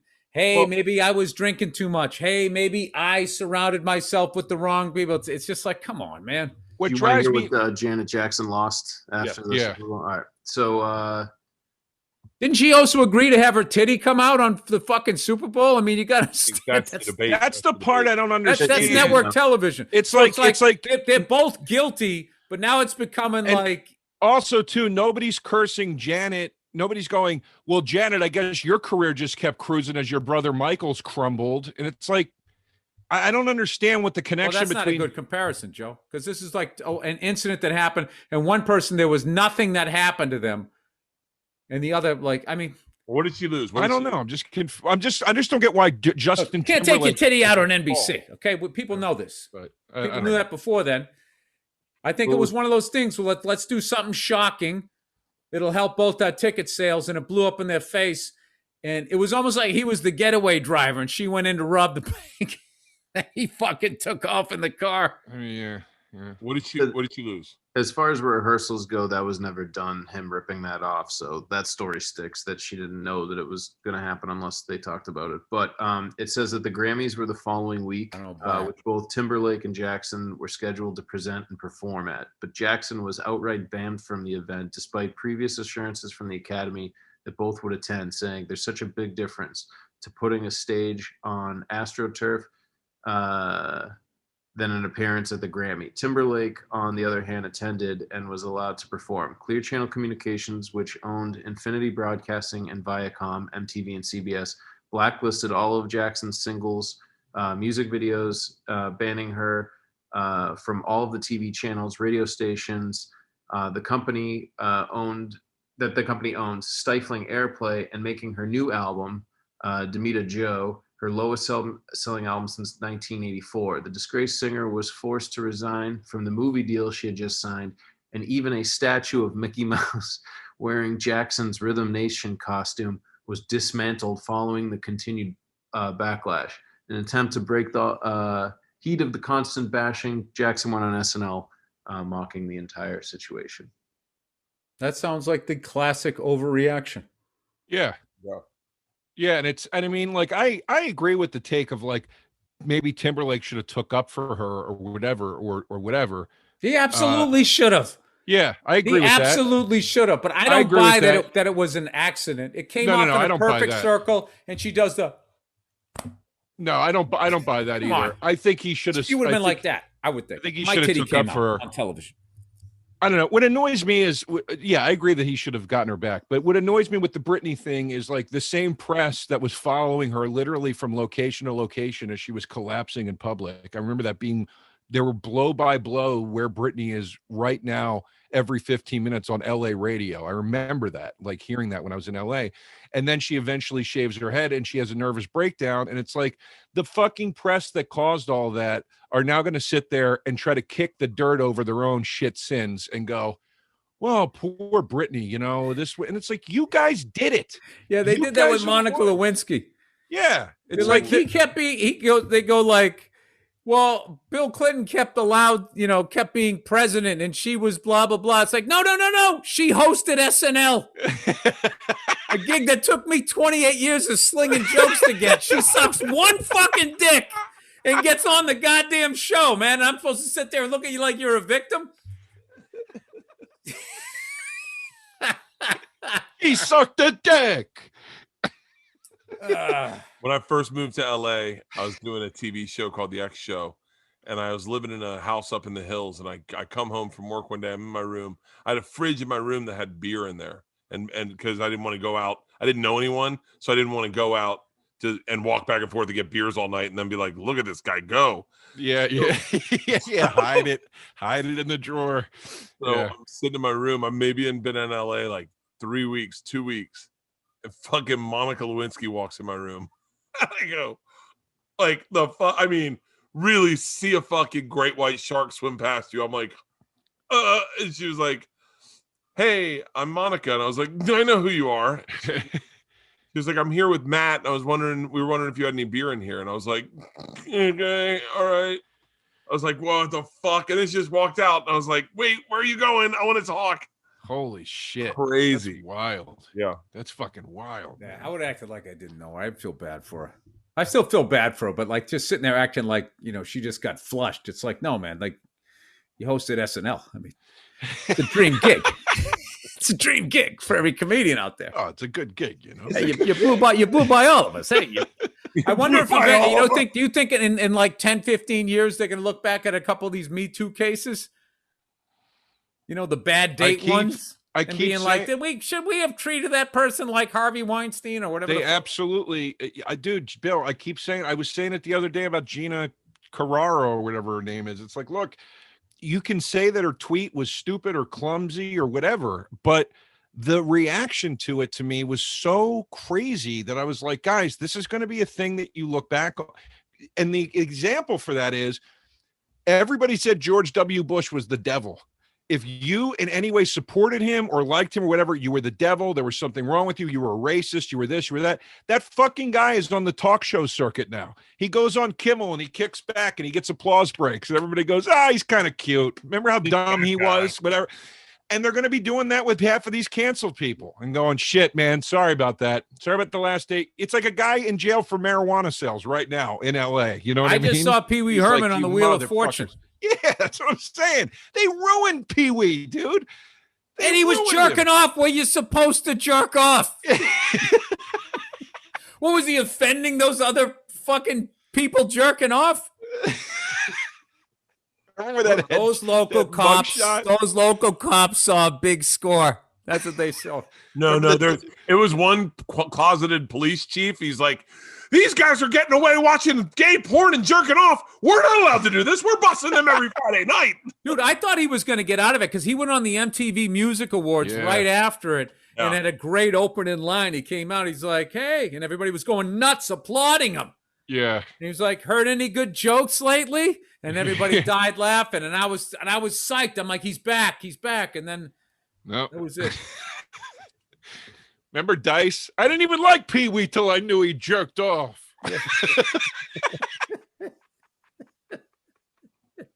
Oh God.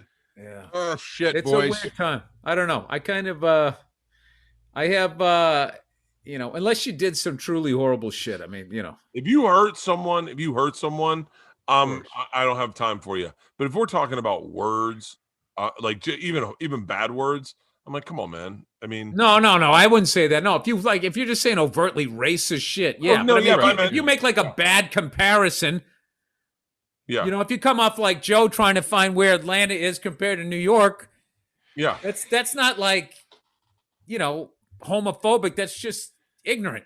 What did Carano say? She said that she goes in 1940s Germany.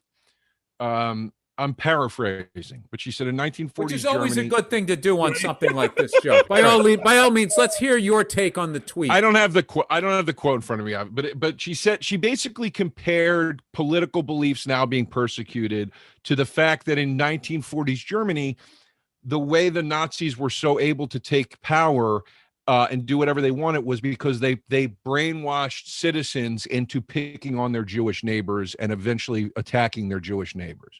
And she said, how is that any different from attacking people for their political beliefs? I get what she was trying to say. Obviously, any comparison to anything with the Holocaust is it's a shoddy comparison. You're going to piss people off. It's a dumb thing to do. I'm not disagreeing with any of that. But here's what bothered me. The grounds for her being fired based on that opinion was that she was somehow reducing the plight of Jewish people during World War II. Okay, I get that. I understand that perspective. However, how is it any different from all the people on the left when Trump got nominated or elected and they said he's like Hitler? How is that any different? That's the same reduction of circumstance. But on one side of that coin, it's okay to say, and on the other, it won't even be entertained. Joe DeRosa. That's interesting, Joe. That's an interest. Joe DeRosa with an interesting take. Look at you. I was well, judging you with your bedspreads there, and all of a sudden Joe comes in. Bill, I've had a lot of time to think, So what you're saying, Joe, is she should have compared it to slavery and it would have been better. All I'm saying is whether you agree, disagree, whatever, I just don't get this place that we're in where there's no room for discussion about anything. And even because there's too many channels, Joe. Too It's many just channels, wild, and man. then you got to like do sensational shit. I don't know what the fuck it is. I mean, I'm on that fucking Everybody- show. Now I got to watch what the fuck I say. yeah, I know. I'm just Yeah, I'm a fan of that show. Everybody. What show is she on? What show is she on? The Mandalorian. the Star Wars, Sure. yeah. Fuck. But Yeah. they canceled her action figure. That's how deep cancel culture is. They canceled her action figure. It's like, let the action figure come out. Did- I mean, I don't did you ever- understand. Did she ever pony up to you, Bill? I'm like, Bill, I got a few ideas I think that you'll like. No, she was an absolute sweetheart. Yeah. Super nice fucking person, and whatever. And somehow someone will take this video and they'll fucking make me say something else and try to get rid of my bald action figure. Wait, you have an action figure? Yeah, No. do you have an action figure? No. Oh, No, you fucking nerds. if you get one, dude, I'm buying it. I buying might. I don't know. I have no that idea. season was awesome, man. That Oh. second season was killer. Holy shit. Basically, Yeah, a flashlight for you. Huh? Nothing. No, honestly, I can't how it is out there. It's fucking crazy time. They Whew. just there's just people just waiting, just laying in the weeds. It really is, man. Do you think there is a group of people, like a type of person out there reading the trades and then going, Joe DeRosa signs a 6-figure deal. All right, let's deep dig him, find out what he did wrong, and that's how I spend my day. Absolutely. Let's show that he's human and he's made a mistake in his past, and let's take that dream away. I don't know how it works. Absolutely. There are people doing that. Bert, I think it's even farther than that. I think there are people that are watching who's about to break and just like they preemptively buy .com names, right? So they can sell them back to the famous person because they know, they're going to buy this probably and need it. And then I can make a couple bucks. I guarantee you there's people lying in wait like that and just saying, this guy's starting to rise a little bit. Let me just dig a few things up. It's got to be. I mean, this shit comes out so fucking fast. It's crazy. It is kind of crazy. I think it really speaks for having flying under the radar and just making a living and just going like, I don't need to be Will Ferrell. I can just be this guy. Either that or put all your shit out there so bad that you're like, yeah, I'm an alcoholic, and everyone's like, all right, he's gonna kill himself. We'll let him do his thing. Yeah. How about you just be an individual and you continue to buy tickets to people that you want to go see? Mm-hmm. Yeah. And just sort of fucking, because that's one of the things that's weird to me is a few people that have they go back out on tour and then they're going to sell out and people want to go see him. And then the people who don't want to see him don't even want to let the people that still want to see him or her see him. Then it just becomes like, I'm sitting there. It's a. My thing about that is how do you hold up? You judging somebody that harshly about, because I'm not talking about like the hardcore shit, like sexual assault and rape and stuff. I'm not talking about that. I'm just talking about, because now it's becoming like, hey, you made an ignorant comparison. There goes your dream, right? Right. I'm like, I look at that. It's like, who the fuck stands up to that? I mean, dude, it's a great question, and the brutal part of it is, Joe, every once in a while you send a compliment my way. I appreciate it. Bill, it's a pleasure to have you on the show today. Thank you. Big fan, Joe. I'm a big fan of you. No, but I mean, it's the problem. The problem isn't the first part of that. The problem is it's not just go buy tickets who you want to go see. Of course, obviously, the problem is they go into the Yelp reviews of the venues, and they try to get the venues shut down. Can we just talk about something else? Who gives a fuck, Joe? Let's talk about taste buds. Jesus Christ, we're sitting here talking about Britney Spears and fucking Janet Jackson and Justin Timberlake shit from 20 years ago. All right, it's Thompson Cigars. Let me tell you how great this fucking company is, Bill. I'm doing all my shopping on Thompson Cigars. The new top cigar of the year was, I forget the name of it. I just went on Thompson Cigars, bought a box of them. I love this company. I know. You know what's funny? I actually texted Bert the other day, said, dude, when we podcasting again, I miss talking to you. And you said, I'm smoking a stick right now. And I go, that's funny. I was smoking a cigar when I texted you that. So this is the perfect advertiser for our little show here. All right, whether you're working from home or just kicking back after a week of being essential, there's no better way to relax than with a premium cigar. And Thompson Cigar Company has the deals and selections that keep you occupied for hours on end. With over a century in the business, these guys really know their stuff. They've got the best prices on the biggest brands in the business, from Macanudo to Monte Cristo. They have the largest selection of samplers online with the option to build your own every day in Thompson's 5-pack Fever program, including over 300 different 5-pack options to mix and match. I mean, if you can't find the right one, I don't know, there's no pleasing you. This is from Thompson's right here, and this is from Thompson's. I got turned on to Olivas because of Thompson's. Oh, those are delicious. These are great. Absolutely delicious. All right, looking to try new, rare, top-rated blends but don't want to splurge on boxes? Check out Thompson's Cigar Tour, a smattering of 5 different blends delivered to your doorstep each month. They also send, I fucking love that. Sorry. They also send out insane cigar deals via email with personalized email preference options. so you can sign up to receive them all or just the days you feel like reading emails. Thompson Cigar Company continues to be the #1 choice for premium cigars in the USA because they deliver the very best customer experience. So sit back and take a break from all the craziness with a cigar from Thompson Cigar Company. These guys rarely do offers, but now Thompson is offering our listeners 15% off over $75 or 20% off over $99. To take advantage of these incredible savings, simply go to thompsoncigar.com and use the promo code BillBert when you're ready to check out. That website is Thompson, THOMPSON, cigar.com, and use the promo code BillBert, BERT. Perfect.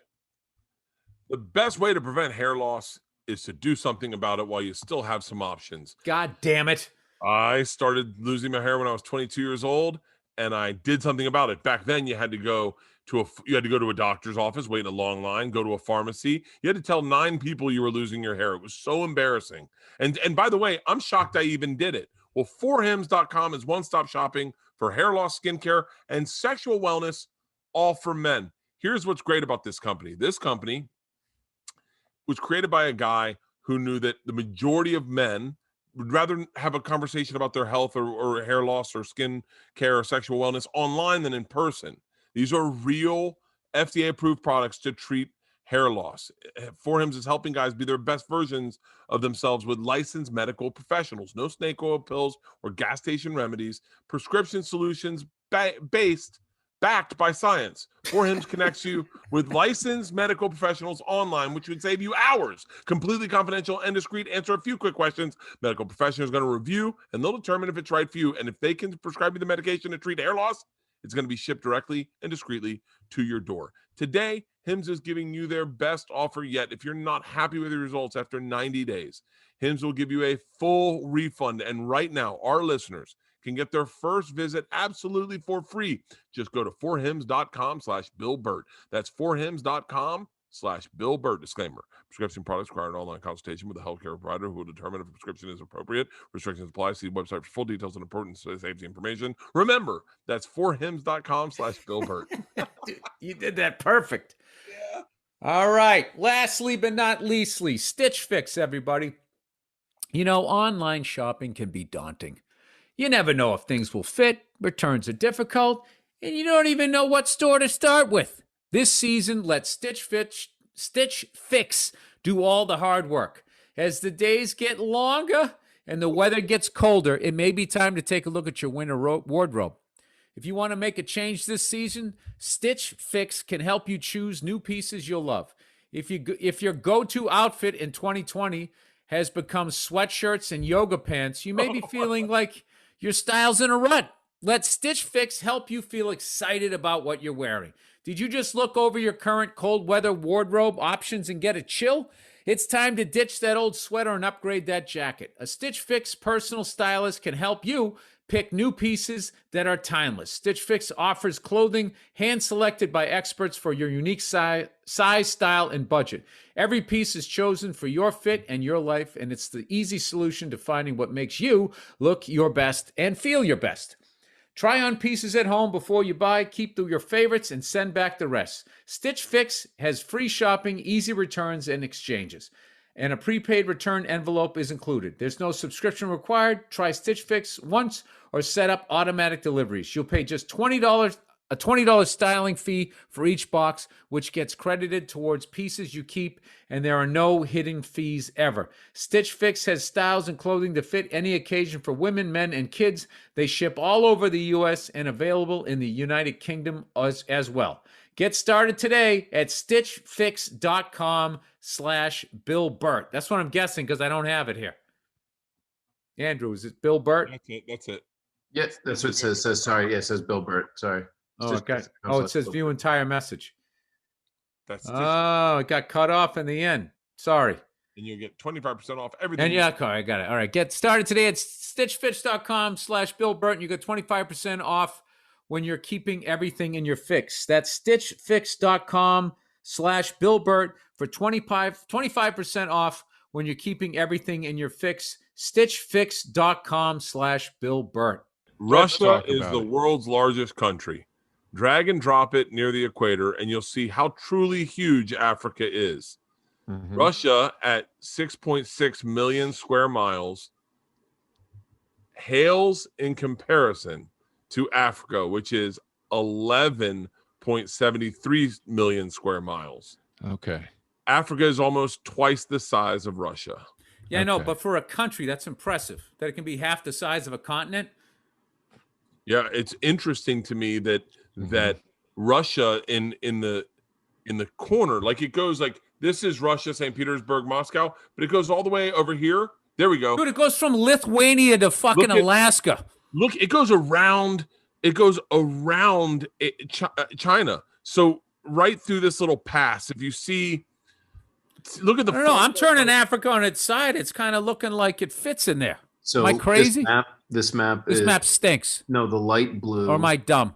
Well, it's special. The light blue is the way the map perceives it, and then the dark blue is the actual size. So Africa actually is big, and the others are actually smaller.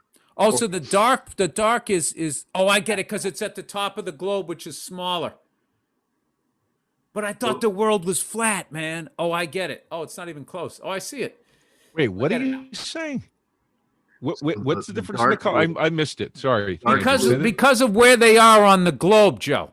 Okay. Like, there's a Got reason when you go to Europe, they don't fly straight across. They fly up and over because it's shorter. Oh, I see. So it looks like it's stretching. It's like it's an illusion, Joe. I mean, this is a great map for a flat earther to look at.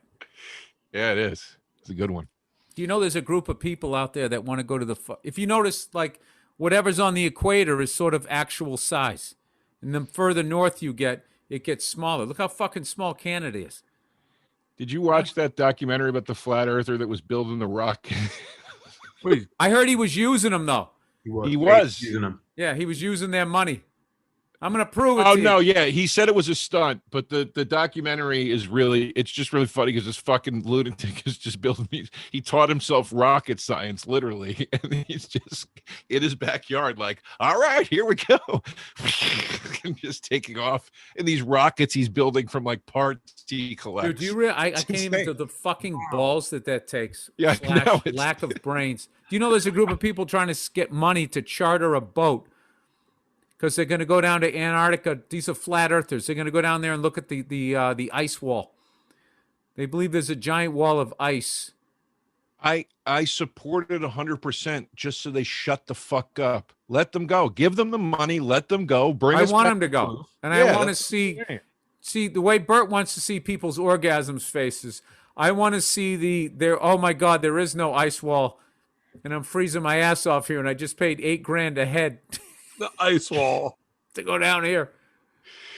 Yeah, yeah, I would like to see that. What does that mean? Can you like peek over the ice wall and then just fall off the earth? Yeah, the White I didn't- Walkers are over there. The what? The White Walkers. What are the White Walkers? Is that something else? This is Game of getting Thrones. fat. Game of Thrones. Yeah. So the wall, the wall in the north.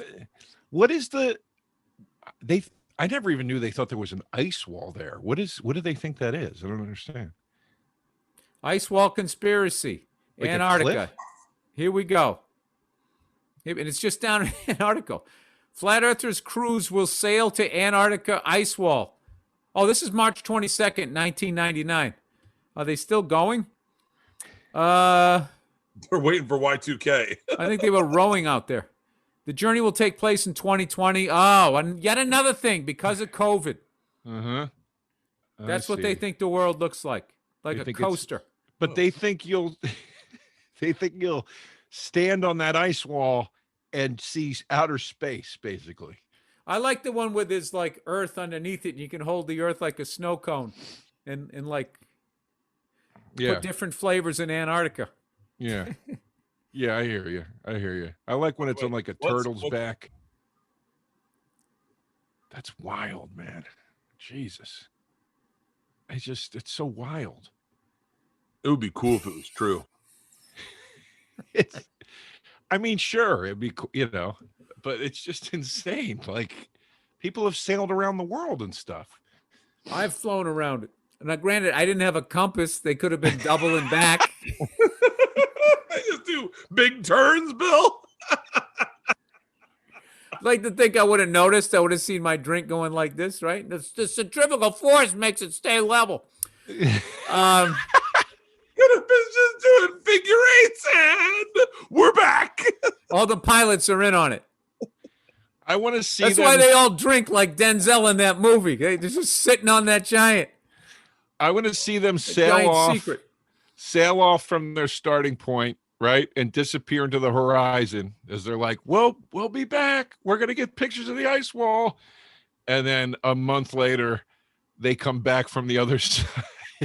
We haven't hit it yet, and they just did a full. Well, why don't you just get like a telescope? Just get a telescope. You're looking and watch this way, your I was boat thinking disappear over the horizon. Why don't you say? just do that? Get a fucking telescope and watch your boat disappear over the horizon. There it is. Yeah. Wait. No, but yeah. Wait. I can Joe, see Joe, Pluto with Joe's this thing, analogy- but I can't see this boat go to the fucking ice wall. I can't get over Joe's picture of what he's saying. So they take off on the boat, and Joe's standing on the shore waving. And all of a sudden he feels a tap on his shoulder. He goes, "Hey, you're back." Yeah. They're looking in the wrong direction, and then they turn around and they go, "Joe, what are you doing here?" I go, "What? We just sailed straight." "Yeah, you're right back here. The earth is round." You're right. That wouldn't be How did you enough. get here so fast? "Joe, what are you doing at the ice wall?" "This isn't the ice wall. This is where we started. This is you went a circle." Yeah, we're doing loops again. Wow. Oh, Shit, boys. so I wait, gotta, I want I gotta. Oh, go ahead. Sorry, I gotta go. What in do a you got to minute. do? Yeah. It's a pandemic. Where are you going? Yeah, where are you going? I got a meeting at 6. Go ahead, though. Well, go ahead, Burr. Yeah, I want to tell you two things. My favorite Joe DeRosa story, Bill. My favorite Joe DeRosa story. So I've never met Joe, and we're working at comics. I thought of it because of the Patrice documentary. We're working at comics, and I show up, and Joe's like, "Oh, I'm going on stage." We're working with Jessica Curson, and I don't really talk to her backstage. Joe goes on stage. He brings her on, and it was a light show, not a lot of people. Joe does okay. He doesn't murder, but I'm thinking, okay, it's gonna be a little work tonight. Comes off. He's got a cocktail in his hand. Sits down. Jessica goes on stage, and he goes, "You ever seen Jessica work?" And I said, "No." And he goes, "Oh, you got a long weekend." And I hear thunder come out of the fucking showroom. Thunder. Oh, that's funny. Jessica goes on stage like, Yeah. Oh yeah. you're like, God damn it, man. That's the two people I never want to follow at the cellar are Kirsten and Greer. Greer's the other one where you're just like, come Career's on, dude. impossible. Impossible. I mean, that guy's so fucking good. I'll have anxiety but they all week. Also, by the time he's done, they're in love with him. It goes past the jokes. Yeah. There's the audible groan that you hear when you go on stage after him, like, I have to look at this now. God. Yeah, Greer was. Ugh, that was those. I've had some brutal sets, especially the old days when the cellar was the cellar back in the day, before the cellar became famous. It's like the cellar itself is famous now, but back in the day when it was just something that tourists just stumbled into and NYU kids knew about it, it was like it was a lot different vibe there. And Who was the guy you hated aside from Greer? Who was the guy for both of you? Who was the guy in your respective clubs that you just hated when you were still really in the trenches, every Friday? Hated going after, you mean? Yeah. That's what I mean. Going after, like when you got to do that 1 a.m. set and it's just like you need the $80 or whatever it is, and you're just not in a position to say no. Greer was the best. Was actually a legit good comic, and then there was other ones who were just like, you do that late show at the comic strip, and they get a couple, couple people who all they did was the late show at the comic strip. And you'd have to go on after that shit. Yeah. That wasn't even like killing as much. It was just taking the crowd just so far in this, and all you had was 11 minutes or whatever to try to get them back to just where you would have started if it wasn't so fucking crazy. They had like the comic strip. I don't know, was weird. Like 8 and 9 o'clock and stuff. They had like all these joke writers that were wearing like sweaters and shit and barely cursed. And then by the time the Late Show came on, it was like a fucking. You had to go up there with like the whip and a chair. Yeah. That's where Steve Byrne got stitches. They threw that fucking chair at him when he was. It was a completely different club. Yeah. And I used to work it because I used to live right around the corner. I lived on the Upper East Side, so I would do that Late Show because that would be my final show of the night. And I would fucking go in there, and every time I would come walking out muttering like, "I'm just you don't need that extra $50. Just fucking go home." End in a good mood. I started doing the Late Show at Dangerfields, which was just a completely different. Every Late Show had it's rookie mistake, Bill, and you'll laugh at this. I remember I was always getting the Late Show at the Strip, and then I guess I had done my first half hour or something. I really thought like I was coming into my own. And they gave me late spots again. And I wrote back and I go, I need to respectfully decline these late sets. I feel that they do not provide an environment for me to do what I am able to do as a comedian. And I would like you to put me on earlier with respect. And they were just like, take care of yourself. And that was it. I never worked there again. And because I just didn't know. I didn't know. I was like, in my head, it made perfect sense. Yeah, no, that was one of those. Yeah. You thought that there was people working late night because they wanted to. Yeah. Those shit show acts that you had to go on after back then, and they didn't even want to be doing that. They wanted to be going on like 8 or 9. And they would tailor their act. Like you said, they tailored an act for it. It was like they had, this is your late night 12 minutes. Like, yeah, you eventually just had to give into it. And it was just all ethnic. Can you imagine if a Jewish guy opened a deli with a Puerto Rican? Yeah. I think Jewish it would guys be loud and it would sound like these accents. Yeah. Puerto Rican goes down on a woman, but he brings some rice and beans. Shit like terrible. that. It was fucking horrible. And the crowd ate it up. And then you go up there with your fucking bullshit, your thoughts. Oh God, it was very, hard. very specific. But Santa Claus comes to my neighborhood, but he's a different kind of Santa Claus that comes to that white neighborhood. You're like, God, I'm not gonna be able to follow this. Santa Claus be taking presents. Is he gonna spin on his Santa head? Is he gonna fucking pull out a Glock and you're gonna go up there with your white shit like, hey, so my dad was wacky. Yeah. Oh boy. I wish I just had the self-esteem to walk out. Be like, I can't go on after this shit. I can't even. This guy's this is like a Vegas show up there. You know who? Wait, Bert. Sorry, you're gonna. No. I was saying this is very specific, but you know who was really hard to fucking follow, especially like he would get. I mean, always, but he'd get these pockets on weekends where you were like, "Fuck that." Was DC Benny, dude? Oh yeah. I watched him make that room shake and you're just like, but if it was a bad crowd and DC went on, he could change the energy and turn them into a good crowd. And so, but if it was a good crowd and he went on, there was no following him. Yeah, DC at the Boston was a tough one. Real tough. Because he just stood there and he kind of, giggled to himself and looked off in the distance. And it's actually a good DC impression right now. He's like, hey, this is my impression of an Italian eye doctor. What you looking at? All right, here we go. And this fucking, you ever see the $1 guy? And all of a sudden everyone's like, I know the fucking $1 guy. God. Yeah. No, yeah. It was a slow build, but you knew where it was going. And it was just the inevitable crushing. And he was gorgeous. Yes. Yeah, I don't miss those days, dude. I miss the hangs after. I do not miss eating my balls every other set for 8 straight years. I don't miss that at all. Flop sweat, dry mouth. When you have those late ones, I mean, I'm not exaggerating. I will have. They would give me anxiety all week long. All week long, I'll have anxiety about it. Like I got a 1:30 a.m. spot on Friday, and it's all I will fucking think about. Because I'm just like, and half the time it's fine, but you just know that it could be fucking disastrous. Dude, there was two that got me possible. forever. Was the Boston Comedy Club. I used to get sick to my stomach when I would walk by during the day looking at it. Just get like my stomach would get knotted up like, oh man, that place, it owned me for so many years.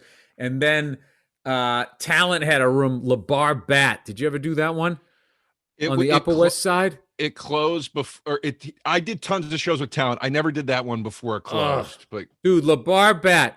Let's say I did 10 shows there. I killed, I bombed, I killed, I bombed, I killed, I bombed. I never figured it out. And after I'd bomb, I'd be sitting there and I needed the money. Paid $75. And I was like, I'm just going to go down here and just eat it and just get my money so I can make my rent, right? And then I would kill. Yeah. And I'd be like, all right, man, I got this room figured out. And I come in a little cocky the next time, every fucking time. And they would just like, it was after work crowd on like a Tuesday night. Yeah. And you know, when you bomb, Talent would do that outro. Come on, y'all. Comedy ain't easy. And you're like, oh, I got that outro. Dude, I remember Kyle Grooms told me he bombed so bad in there once that he told the audience he was going to set a bomb off in the place. And he goes, I'll blow this fucking place up. There's going to be cheap suits and hair weaves all over the street. Dude, I saw Uncle Jimmy Mack, rest his soul. Yeah. I saw him, and I remember when he was doing bad, I knew I was going to eat it, and I did. And I remember he said something about his career.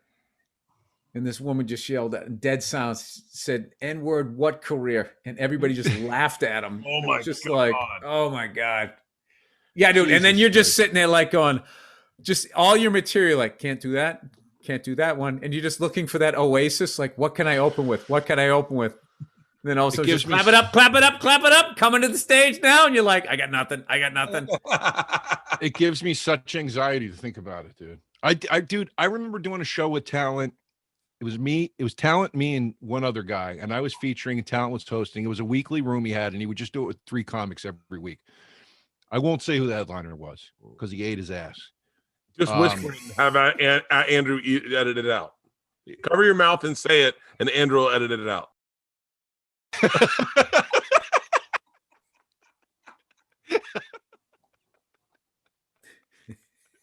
It was, but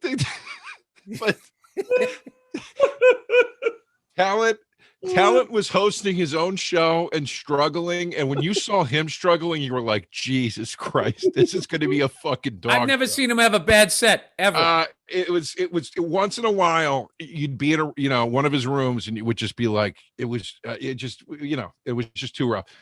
He went on with struggling. I went on with struggling. Nobody was doing well. Headliner went on. He was bombing so bad. He sat down on the stage with his legs hanging off the side like fucking Tom Sawyer, like on the dock. He had a drink and he just kept sipping it in between every joke because it was so quiet and his mouth was getting so dry. And then you heard the straw, you heard the through the mic because there's nothing left. And Talent smacks me and he goes, give this motherfucker a fresh drink. God damn. Dude, some of those fucking rooms. Oh, You know, it was another so tough one. funny. What was the one? It was a beautiful club too. Fuck, I hate that I'm so old I forget them. It was down on like, it was Capone's room on the Lower West Side. That was another room I never figured out. I never did that. Nels. You guys remember Nels? I remember hearing about it. I never did it. It was one of my favorite bars to go into. And after my set, if I went okay, it was a fun place to hang out with, but it was just like there was something about, I don't know, the way they was spaced out. I don't know what it was, but it was just one of those rooms that it was like the Bermuda Triangle. You were never gonna figure it unless you just did it every week like Capone had it. But Capone was like bulletproof, but like he had it down. I used to fucking go in there every other time. And you know, Capone would just be, if you killed, he was like, all right. And the next, if you bombed, he'd be looking at you like, why the fuck did you come down? And I would just be walking around So then the next time I would come down to do it, all I would be thinking about is the disappointed look on Capone's face from the last time I did it, and I try to like block that out. Yeah, It's brutal, dude. What was Capone's thing that he would do about the Puerto Rican dudes dancing? That's it. That's it. He would do that thing. It would murder. It was like, I know this bit. What is it? he would do like a thing about like the way like Puerto Rican dudes dance or something like that. It was a very like simple premise, but he would do it and he would do the dude and he'd be going, that's it. You just like that, puppy. And it would like, dude, it sounded like Oprah was giving cars away. The fucking place was just exploding, dude. Like, God. And you were just, even if you were like two guys after him, you'd be like, I can't, what the fuck, man? Like, there was just nothing left. Freddie Ricks was a hard guy to follow. I don't know who that is. I don't know. Oh God, Freddie Ricks was. Freddie Ricks. Yeah, he was a Johnny Bricks. No, not Johnny Bricks. No one knows what happened to him, man. Freddie Ricks was hard to follow. Stapleton, Rob Stapleton was a beast. He used to host Nels. After Capone had it, you know, those rooms used to just flip all around. Yeah. Yeah, dude, you're going way back into the memory bank here. A lot of bad sets, dude. I think I bombed on every street in Manhattan. I'm really thinking, like, we kind of went all around it. Upper West Side, Lower West Side. Upper East Side was the Strip. The Cellar was the Village. What was that room Donnell had out in Brooklyn? I don't remember the name of it, but man, did I? I don't. What was it called? Poke Knockers? That was the one you would do. That was the one that you would do. And then you'd be standing on a subway platform and some guy come up, yo, man, bootleg comedy. And then you have like a little DVD and your fucking face would be on it. And you're like, how am I on it? I was just wearing that shirt. And it would be like from your fucking show like a week ago. It's that room. I ate my ass in that room. I remember one time I told a guy, I got heckled and I told a guy to blow me and the crowd went silent. And then I just bombed for the whole set. And then after the set, Donnell pulled me aside and he goes, you can't invite a man to your dick, son. You can't invite a man to your dick. Different rules. Different rules. You can't invite a man to your dick is awesome. Yeah, I know. I'd never heard it phrased that way in my life. I was like, that's like Shakespearean. Can't invite a man to your dick, son. Yeah. Lesson. It's all lessons. You know, okay, because there's all these different rules in the air quote uptown rooms. I remember one time doing a college gig, and it was me, Greg Carey, and this female comic. I'm not going to say her name, right? Wait, cover your mouth. Cover your mouth. Say who it is. Oh, you doing it again? So.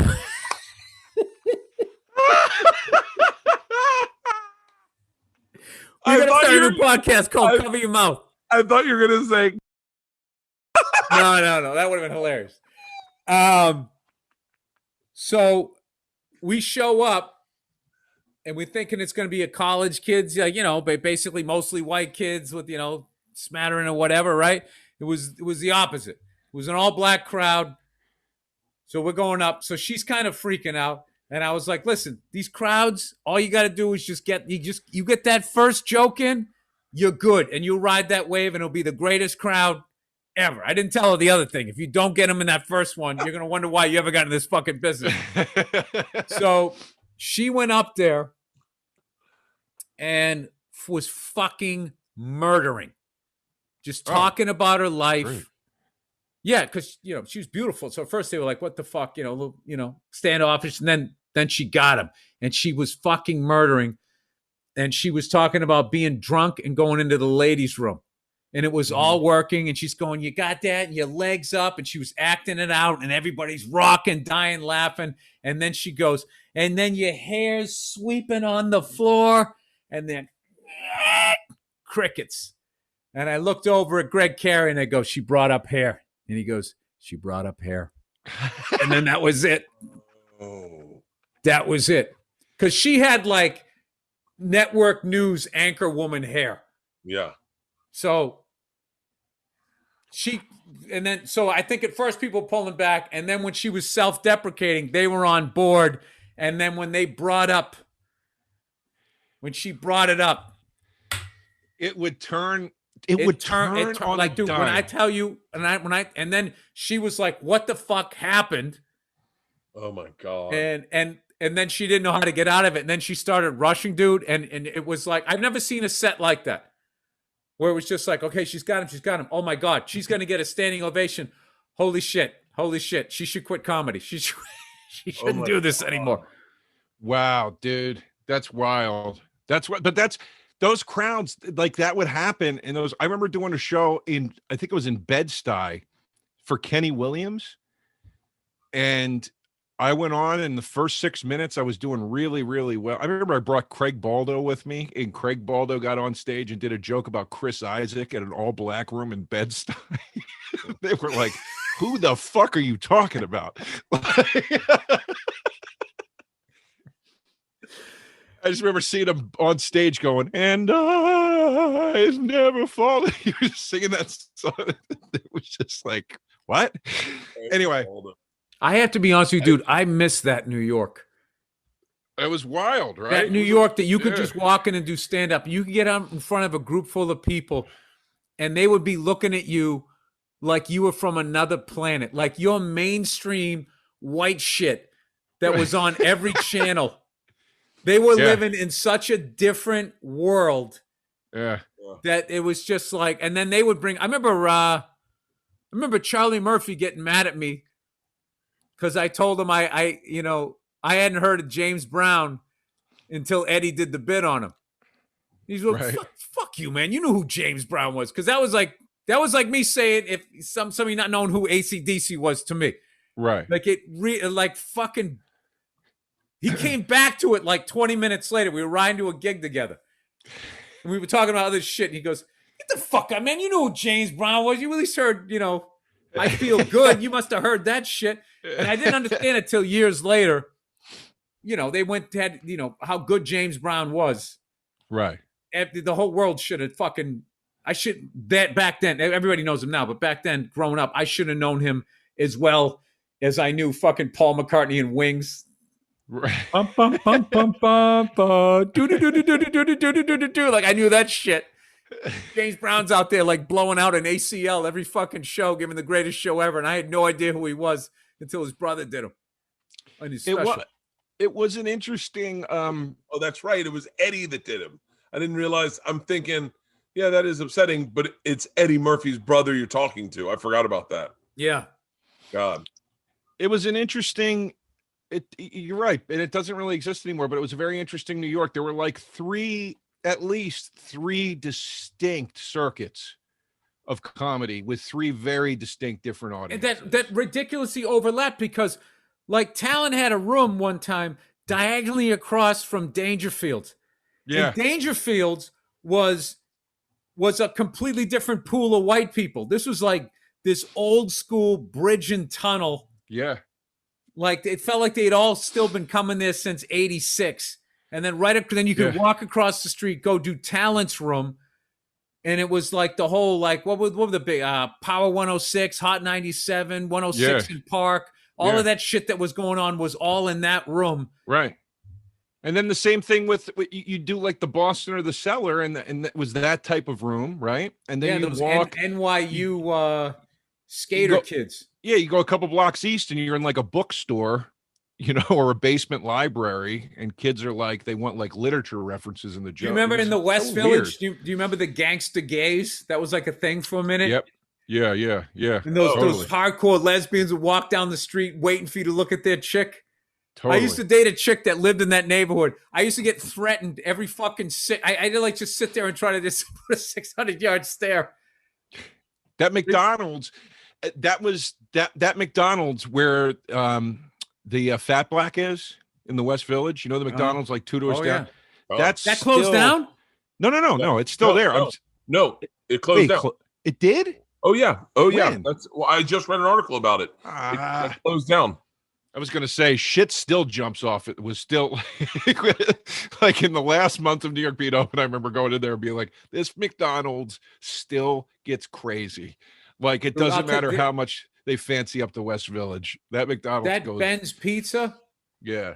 the amount of now famous fucking comics that I went in there and sat down at like 2 a.m, had a slice of pizza with them, wondering, both of us sitting there going like, did we pick the right business? I mean, what the fuck? We just ate our balls on some late show. Yeah. And then another circuit that was there was when the alt scene was this shit early Yeah, on. that's You what I'm ever saying. used to go to like, this is before your time, Joe. There was a room called Surf Reality. Surf Reality is hosted by Faceboy. I can't remember who. I don't know if it was the guy had a name when I went to it. I got there in like '95, Oh yeah, and yeah. I saw some shit in there, some act outs in there that were like prior level influenced. Ooh. That were like one man type of shows. Like this guy had like a toxic roommate, and he was talking about how he fucked with them, and it started off funny, and then just went to this ridiculously dark fucking place. And you just sat there. Why? He's like, dude, I feel like I'm watching a fucking movie right now. What was Jeff Singer's room? That was like the gateway to premium blend or whatever. Wasn't that uptown? It was the New York. No, no. I thought. Not eating it. Luna Lounge. Luna Lounge. Yeah. One of my favorite Patrice stories. Remember that dude Johnny Spanish? His name was. Yeah. He was a comic. His name was Johnny Spanish. One of my favorite Patrice stories. He went on and bombed really bad. And then Patrice went on after him, and he goes, "Hey Johnny, you should change your name to Johnny English. Translate that horseshit act into Spanish."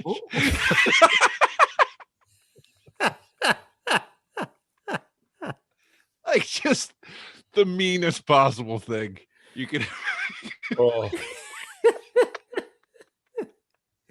He used to love doing that shit with people's names. Yeah. The, Eddie Ift. Eddie ugh. All right. I think, we were supposed to do 2 episodes. I think we just did a 2-parter with you, Joe. I think we did. Oh, dude, this was awesome, man. This was awesome. I had a Let's do blast. this again next week. Yeah. By the it's way, been Joe DeRosa so is long. on this amazing podcast called Taste Buds with Sal Volcano from Oh, it's great. Thank you. the amazing Practical Jokers show, Impractical Jokers. And I got to tell you something. The funniest fucking thing I've heard in a while is when you guys were arguing the McFlurry versus what's the other thing called? The Blizzard or some shit? Yeah, because we were arguing Oreos versus Chips Ahoy, and then it got into like the Oreo Blizzard and the McFlurry and all that. Oh, no, dude. no. I'm sorry. The McFlurry versus the Frosty at Frosty. Wendy's. That's what it was. Yeah. Yeah, Sorry. and Sal literally goes dead serious.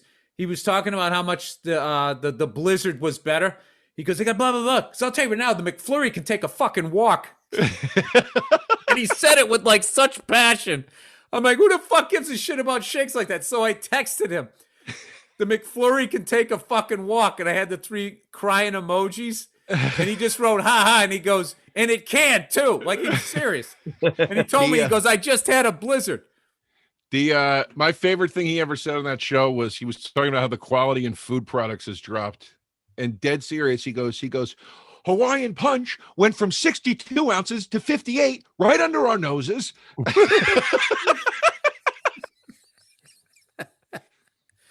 Dude, I gotta tell you, like, I've disagreed with a lot of your shit, but you were 100% right with that. Whatever that fucking dessert was, the peach Ice cream cobbler. sandwiches. No, peach cobbler. Oh, peach cobbler. Yeah. I took when you told me that when you said that you ate ice cream sandwiches because of me and you agree with me on peach cobbler, I took that right onto the show because Sal has rubbed my nose in it every fucking time What's you've that? texted Dude, him about peach how wrong I am.